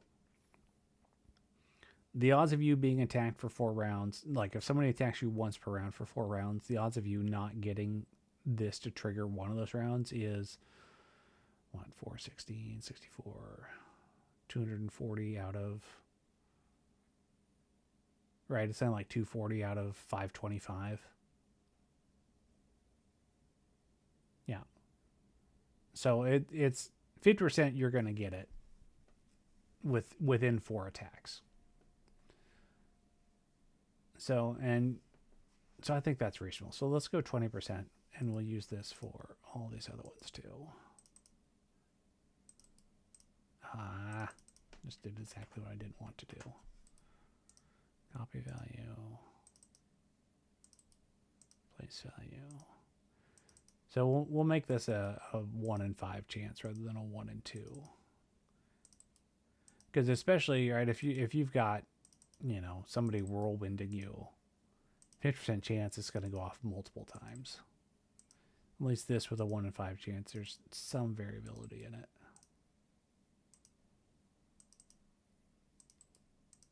Okay.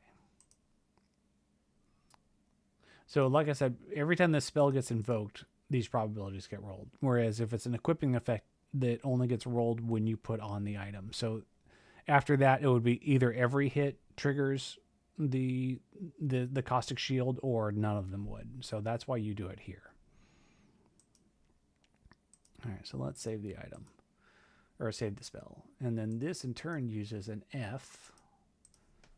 Spell wizard 403. All right, let's make a copy of this. And a copy of this is going to be G3C Black Dragon Belt 0D. We're just going to follow the naming convention of Fire Shield exactly. This in turn does cast spell on condition, hit by anybody. We're going to change this to end of the string. That's going to be G3C D dot spell. Instant permanent. Okay. Save, overwrite, okay. And then let's come back to the spell, and now we need the retaliation spell. So spell wizard 403D. Let's make a copy of this. G3C B2B D dot spell. Okay, and what this one does is, the one thing we've not done yet is the melee hit, but we can do everything else. It is 1d6 plus 6 acid damage if hit. So instead of cold, instead of doing 1d8 plus 2, we're doing 1d6 plus 6 acid damage. Yep, no save, bypasses mirror image. Good. All right, so let's save this. Now, the other thing that this does that is not done by Fire Shield is this also adds weapon attacks deal an additional +3 acid damage. So for this, we need to add, I think it's a melee hit modifier. I think the Monk Frozen Fist does something like this, doesn't it?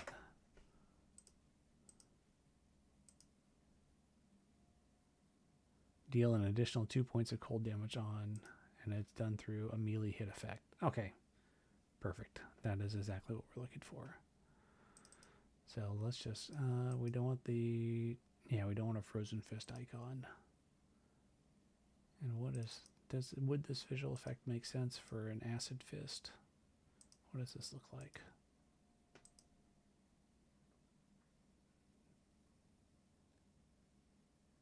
It's like a little wiggling hand. Yeah, that's not really gonna match it. So let's just grab the melee hit effect. So, and this is not part of the retaliation. This is part of the mainline spell.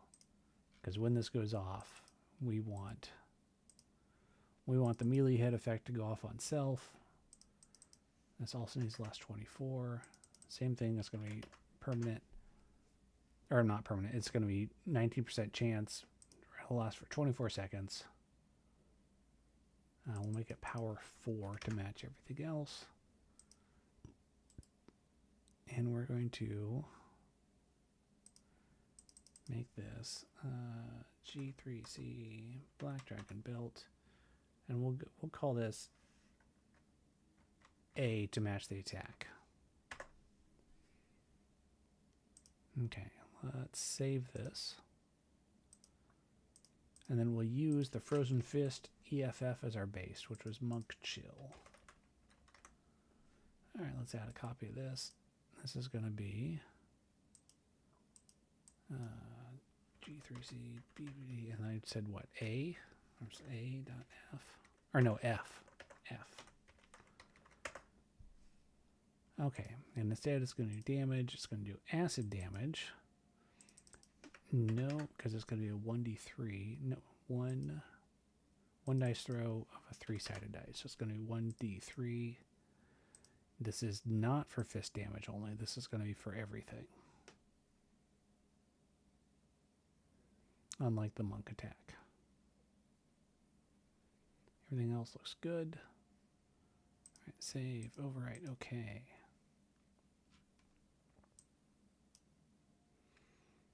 So there we go.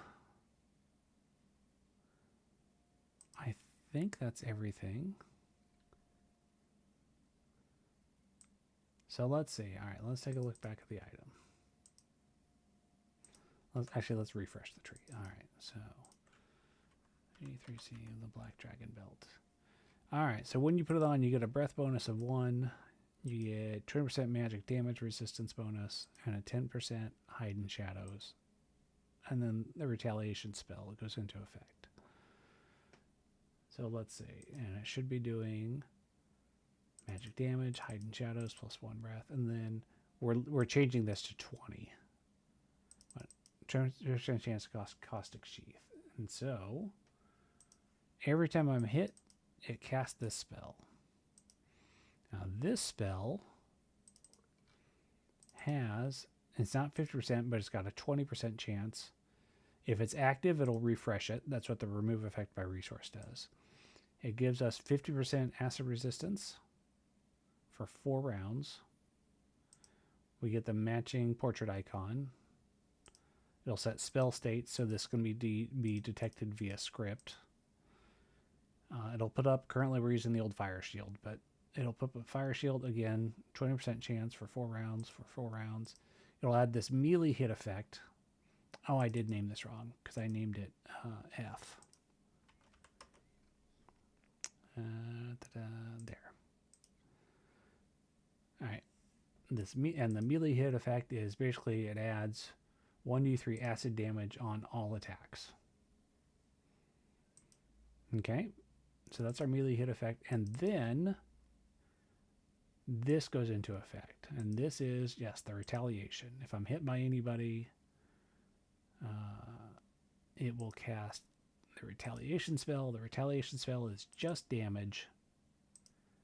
It does 1d6 plus 6 acid damage. And that should all match what we're doing here. Yes. Oh, I'm okay. Weapon attacks do a flat 3, not 1d3. Weapon attacks deal an additional 3 damage. Okay, I did get that part wrong. So let's come back to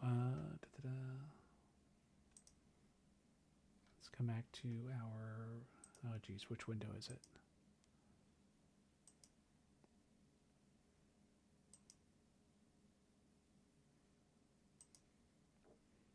The melee hit effect is this.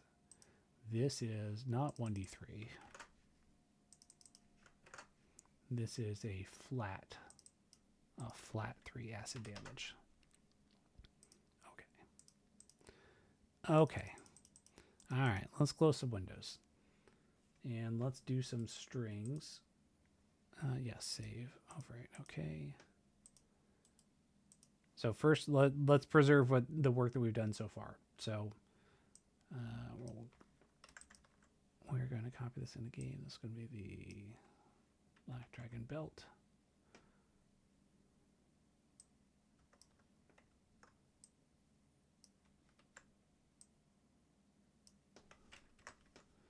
And this is from Zen Black. All right, let's copy this over to our game.tray. At 1062 is going to be our name.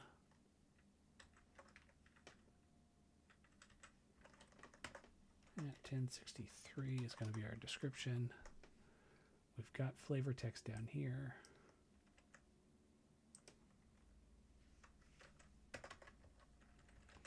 And let's start grabbing equipped effects from elsewhere. So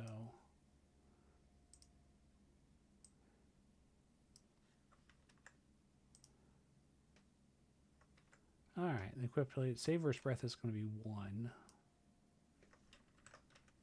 Magic damage resistance is going to be 20.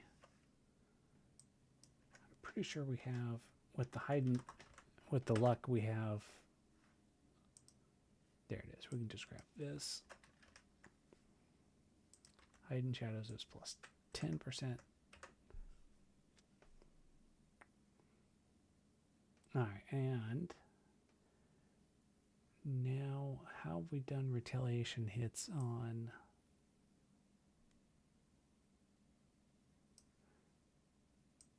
That's one way we've done it. Let's see where else we've, because we've had retaliation effects on a lot of stuff.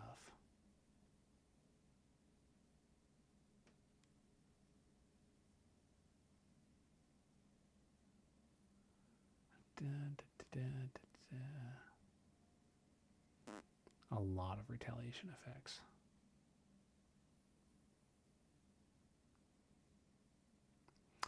Yeah, I feel like we've kind of really showcased everything that opcode 232 can do. All right, yeah, okay, this might be our best.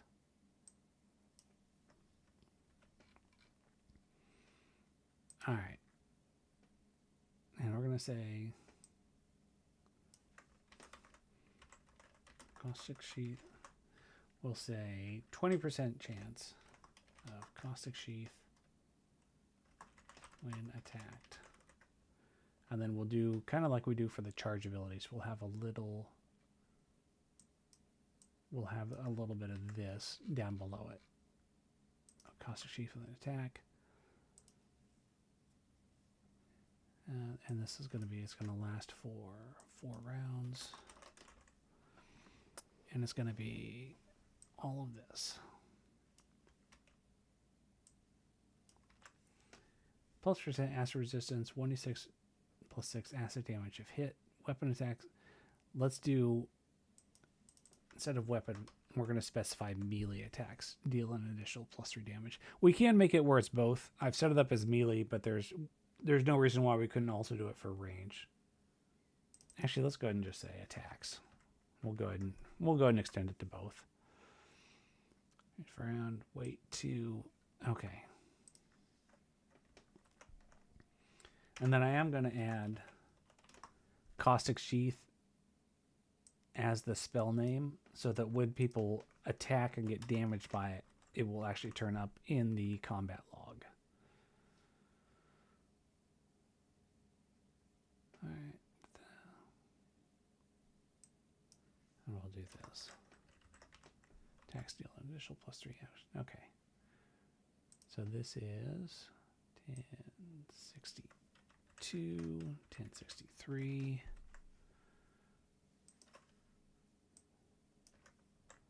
There's that and that.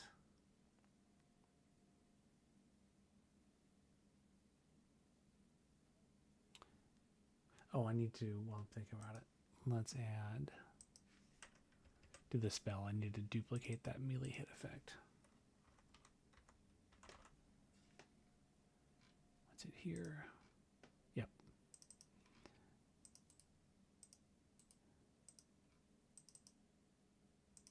Ranged hit effect. So ranged hits will do the exact same thing.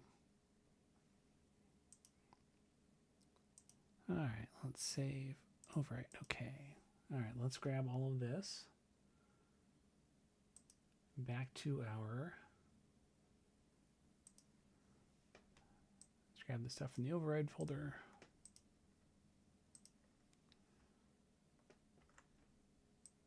Let's bring them over to. We got 2 spells. The F's go in the F folder. The item goes in the item folder. All right, so we're going to name both, we're going to assign Caustic Sheath to both the spell that goes into effect on the caster and the retaliation effect, because when it kicks off, it'll say Caustic Sheath because it's being cast on the person wearing the belt so that they'll know it goes into effect. I think Zen Black just sent me the green fire shield, so it'll also be visual, but it'll also show up in the combat log. And then every time somebody hits the person with the fire shield, it'll be like, they take damage from Caustic Shield. So we're going to name both of these spells, are going to get that as their name so that it will properly show up in the combat log. So let's go to our spell section. All right, we're going to go here.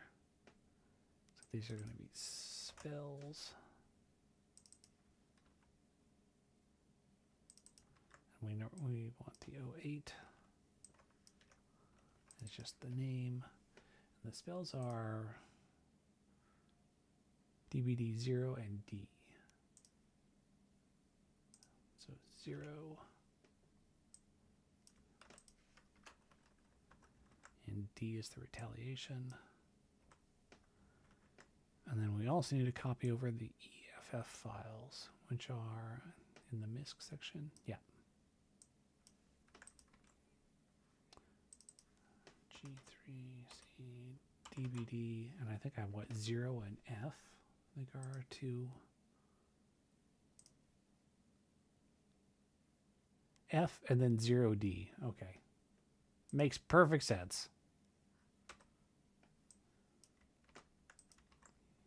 And F. All right, I think that's everything. Let's try installing it and make sure we get strings in the right places. G32, 0D. All right, I must have misnamed this. DB 0D.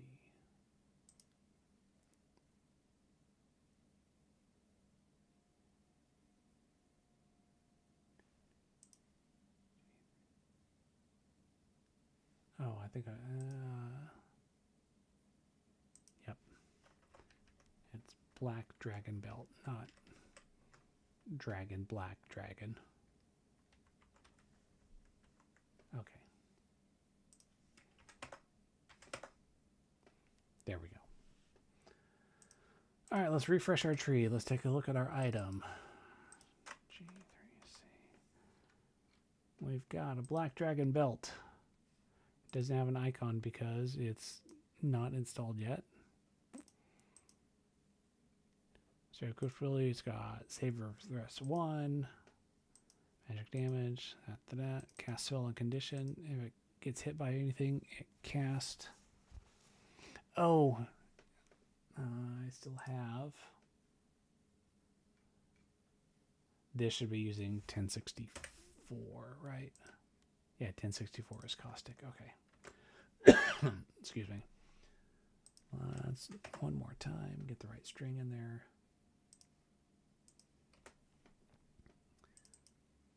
G3. Black Dragon Belt. Every time you get hit, you cast Caustic Sheath, which 1 out of 5 times will do this. Acid resistance bonus 50. Protection from acid sets the spell states and the modified proficiencies are so this can be detected by scripts. Currently we're using the blue fire shield graphics. That will be updated eventually. We set the retaliation effects, and then we add to both melee and ranged attacks. We're adding 3 acid, and we're adding it to all attacks. And that's for melee and ranged, so it's going to be all attacks. The retaliation, it kicks into this, which is a cast spell on condition. If I'm hit by anybody, we're using the slightly different spell, which is the retaliation. And all this does is damage. And it does 1d6 plus 6 of acid damage. That is correct. All right, so I think that's it in terms of the item abilities and the Caustic Sheath. Let me see. I can see Zen Black has already hit me up with a couple of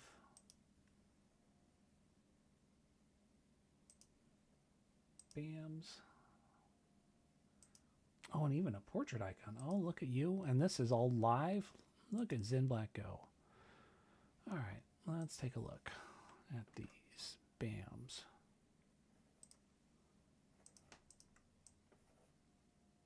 There we go. Nope. That's the portrait icon. Okay. There we go. Okay, that's the portrait icon. And then this is the... Oh, this is the...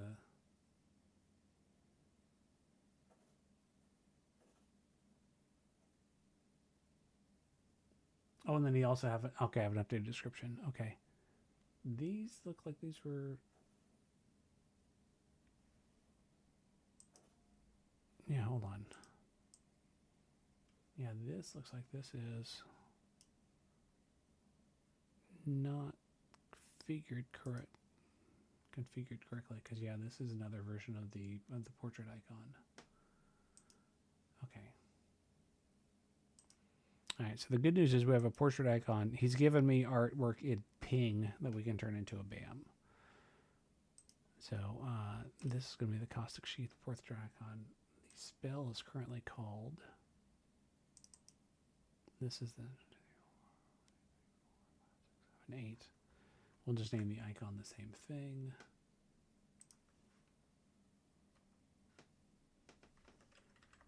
.bam. Let's bring that over to here. This is going to be another... We're adding yet another portrait icon. So where do we add portrait icons before? Here we go.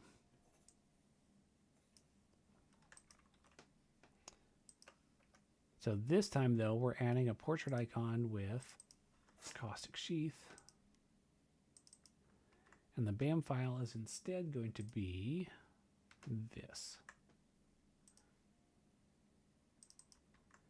And this time, we're going to name the icon, we're going to give it this variable. So yeah, we're going to add 2 icons. And then what we're going to have to do is when we get the spell, the icon needs to go on the caster. So this needs to go on the 0 spell.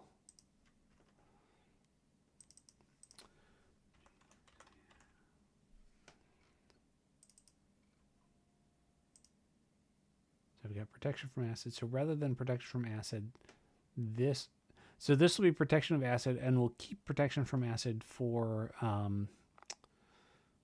original Baldur's Gate 2 where we can't add icons, and we'll, for the ones where we can, we will use our new icon. So we're going to, let's see. We've done, where do we use that executioner putty? Oh, here we go. I'm just going to grab the code from this. So where's our spell copy? Here it is. So we are going to, now we're going to do one little thing here on this. Okay. And I'll explain why. So we're doing this as one copy. So on both of them, it's going to assign the name Caustic Sheath. And then it's going to try to alter the effect. It's going to find opcode 142, and it's going to assign it the new portrait icon that we have created. Now, the retaliation spell does not have an op 142. So when it tries to copy over the retaliation spell and it can't find a 142, it's going to throw a warning to the user. So we can do one of two things. We could either make these 2 separate copies, which is entirely reasonable, but I want to be lazy and do this as one copy. So what we're going to do is Alter Effect has a silent mode where it will suppress warning. In other words, we're going to use silent. So silent basically says if there's a warning, ignore it, because we know there's going to be a warning here. In fact, actually, let me show you what's going to happen without this, and you'll see it's going to throw a warning at us.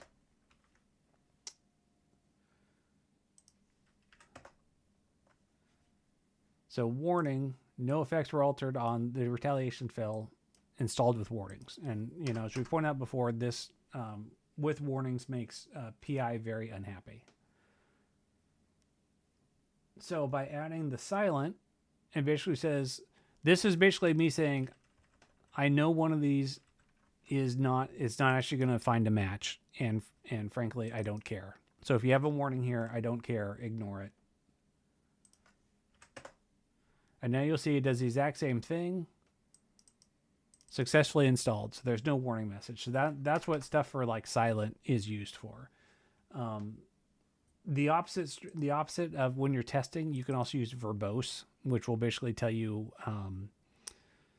it will not only tell you what it, that it's successfully modified something, but it will tell you like, I've added 14 effects to this item or whatever. So these are, with the alter, clone, and delete, there are these kind of almost like debugging commands where you can request more information, or you can be like, look, I know you're going to throw a warning on this, but don't. So so now let's double check and make sure that does actually use the correct icon. Belt. And it's going to display portrait icon caustic sheath. So there we go. We've got our custom icon. And just like before, that got added to stat description. Of course, now we're adding 2 entries. We're adding the executioner's eyes and now caustic sheath. All right, so that is the Black Dragon belt. Zen Black has done all the artwork for this. So I will add that but I think I'm going to do that off the stream because I think he's also, I don't want to pressure him. He's also working on the green fire shield. So whenever he gets that to me, I'll add it, but I'm going to do that off the stream because we are 2 hours, almost over 2.5 hours into the stream. So I think I'm going to call it here. I'm going to go ahead and wrap up, do our nightly builds. And then tomorrow we'll come back with Subtle Doctor's item. That's our last item on the list. I've taken a look at it finally. I think it's going to be actually pretty straightforward to do. It's going to be another one of the ones like Slippery Court where we've got recurring checks for an effect. But we've already done those a couple of times, so that's not going to be hard. So we'll have Subtle Doctor items tomorrow. And then I think Skelly had posted some stuff in the live stream recap for some changes to the merchant. So I'm going to take a look over that. And we'll make merchant changes tomorrow, whatever Skelly has asked for.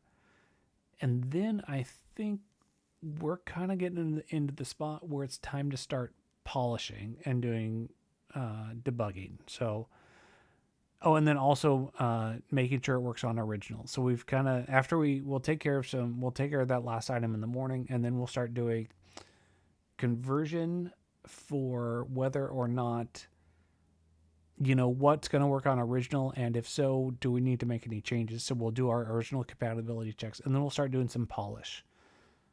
And a whole bunch of testing. And the goal is still, like I said, we're trying to do this for the Baldur's Gate, the crazy community content challenge. So the goal is to get this released by Thursday. I'd like it to be a stable V1, but we might, depending on how things go over the next couple of days, it might just be a beta, or God help us, an alpha. But I want to at least kind of get it out there and at least make our Halloween deadline. So let's go ahead and do our normal wrap up. So let's come to here, and we're gonna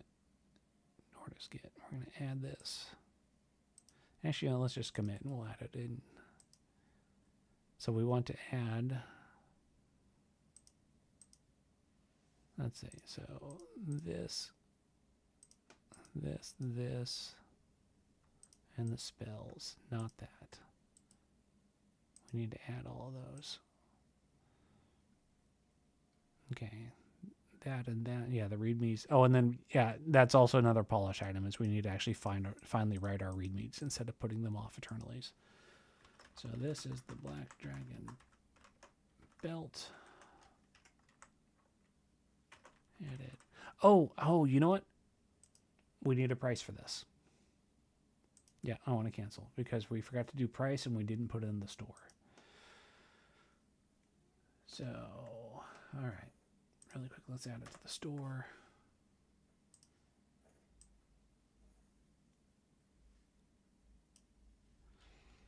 All right, this should be, I think we have another belt in here already, do we not?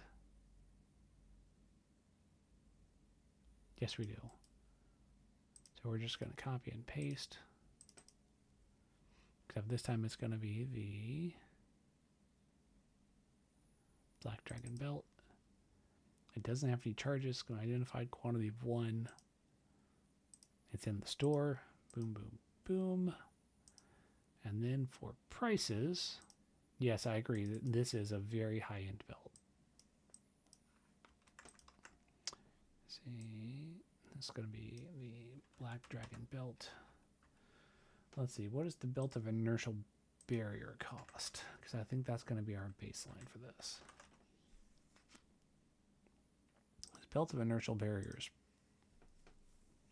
Pretty nice. So we're getting a little bit of hidden shadows. We're getting a much lesser save, although breath. So we're getting less resistance. We're removing that, but in turn we're getting all those acid perks as well as a hidden shadows bonus. And it's restricted to more. It's more restrictive in terms of who can use it. So this runs for $12.5. I think it's pretty, I think all in all, when you get down to it, I think the trade-offs are pretty comparable to this. I mean, a big part of its benefits are only going to happen when you start getting hit, right? Because you're going to get that big fat acid resistance bonus as well as the retaliation, but that's only going to happen after you've eaten a few shots. So to me, that makes it slightly less valuable than the Belt of Inertial Barrier. It's hard to compare it to the Strength Belts because they do completely different things. And these are just essentially some slight armor buff. So I'm going to put it just below the Belt of Inertial Barrier. Let's price it at like 11,000 because I feel like it's a very, very good belt, but it's not quite an inertial barrier. So let's price it at 11,000. And let me grab the proper name.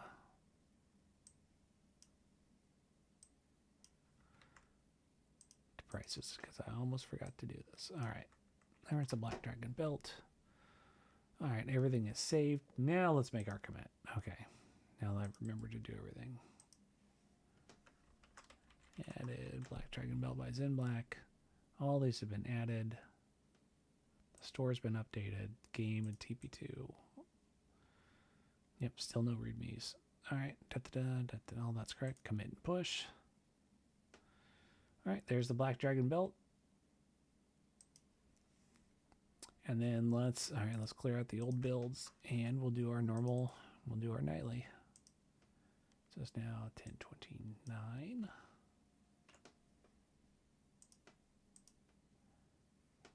Bring up our TP2. 10:29. Save. And then do our versioning. Versioning. Commit and push. And now let's build our actual packages. All right. And off to GitHub for an upload.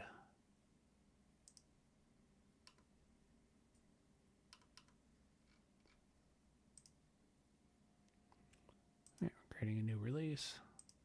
It's going to be nightly 10/29/24. Write the new tag. Nightly 10/29/24. Let's grab our packages.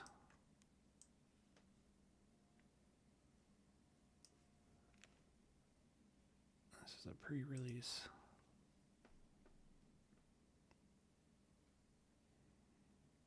And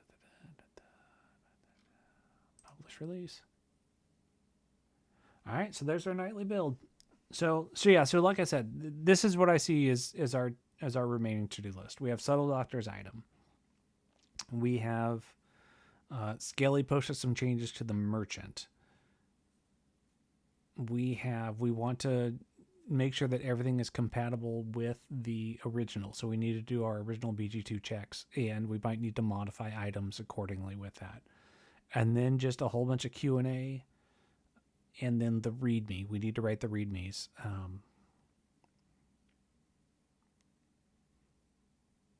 And I think that's really the major items we have on our to-do list. There will probably be some minor other polish items that I'll think of between now and then, but that's kind of a lot to get through in 2 streams. So we'll see where we are tomorrow.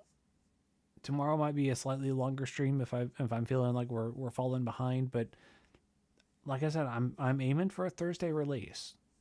So we'll see how much progress we make tomorrow, and if we need to go a little bit longer, like the last couple of days we've been closer to 3 hours than we have 2.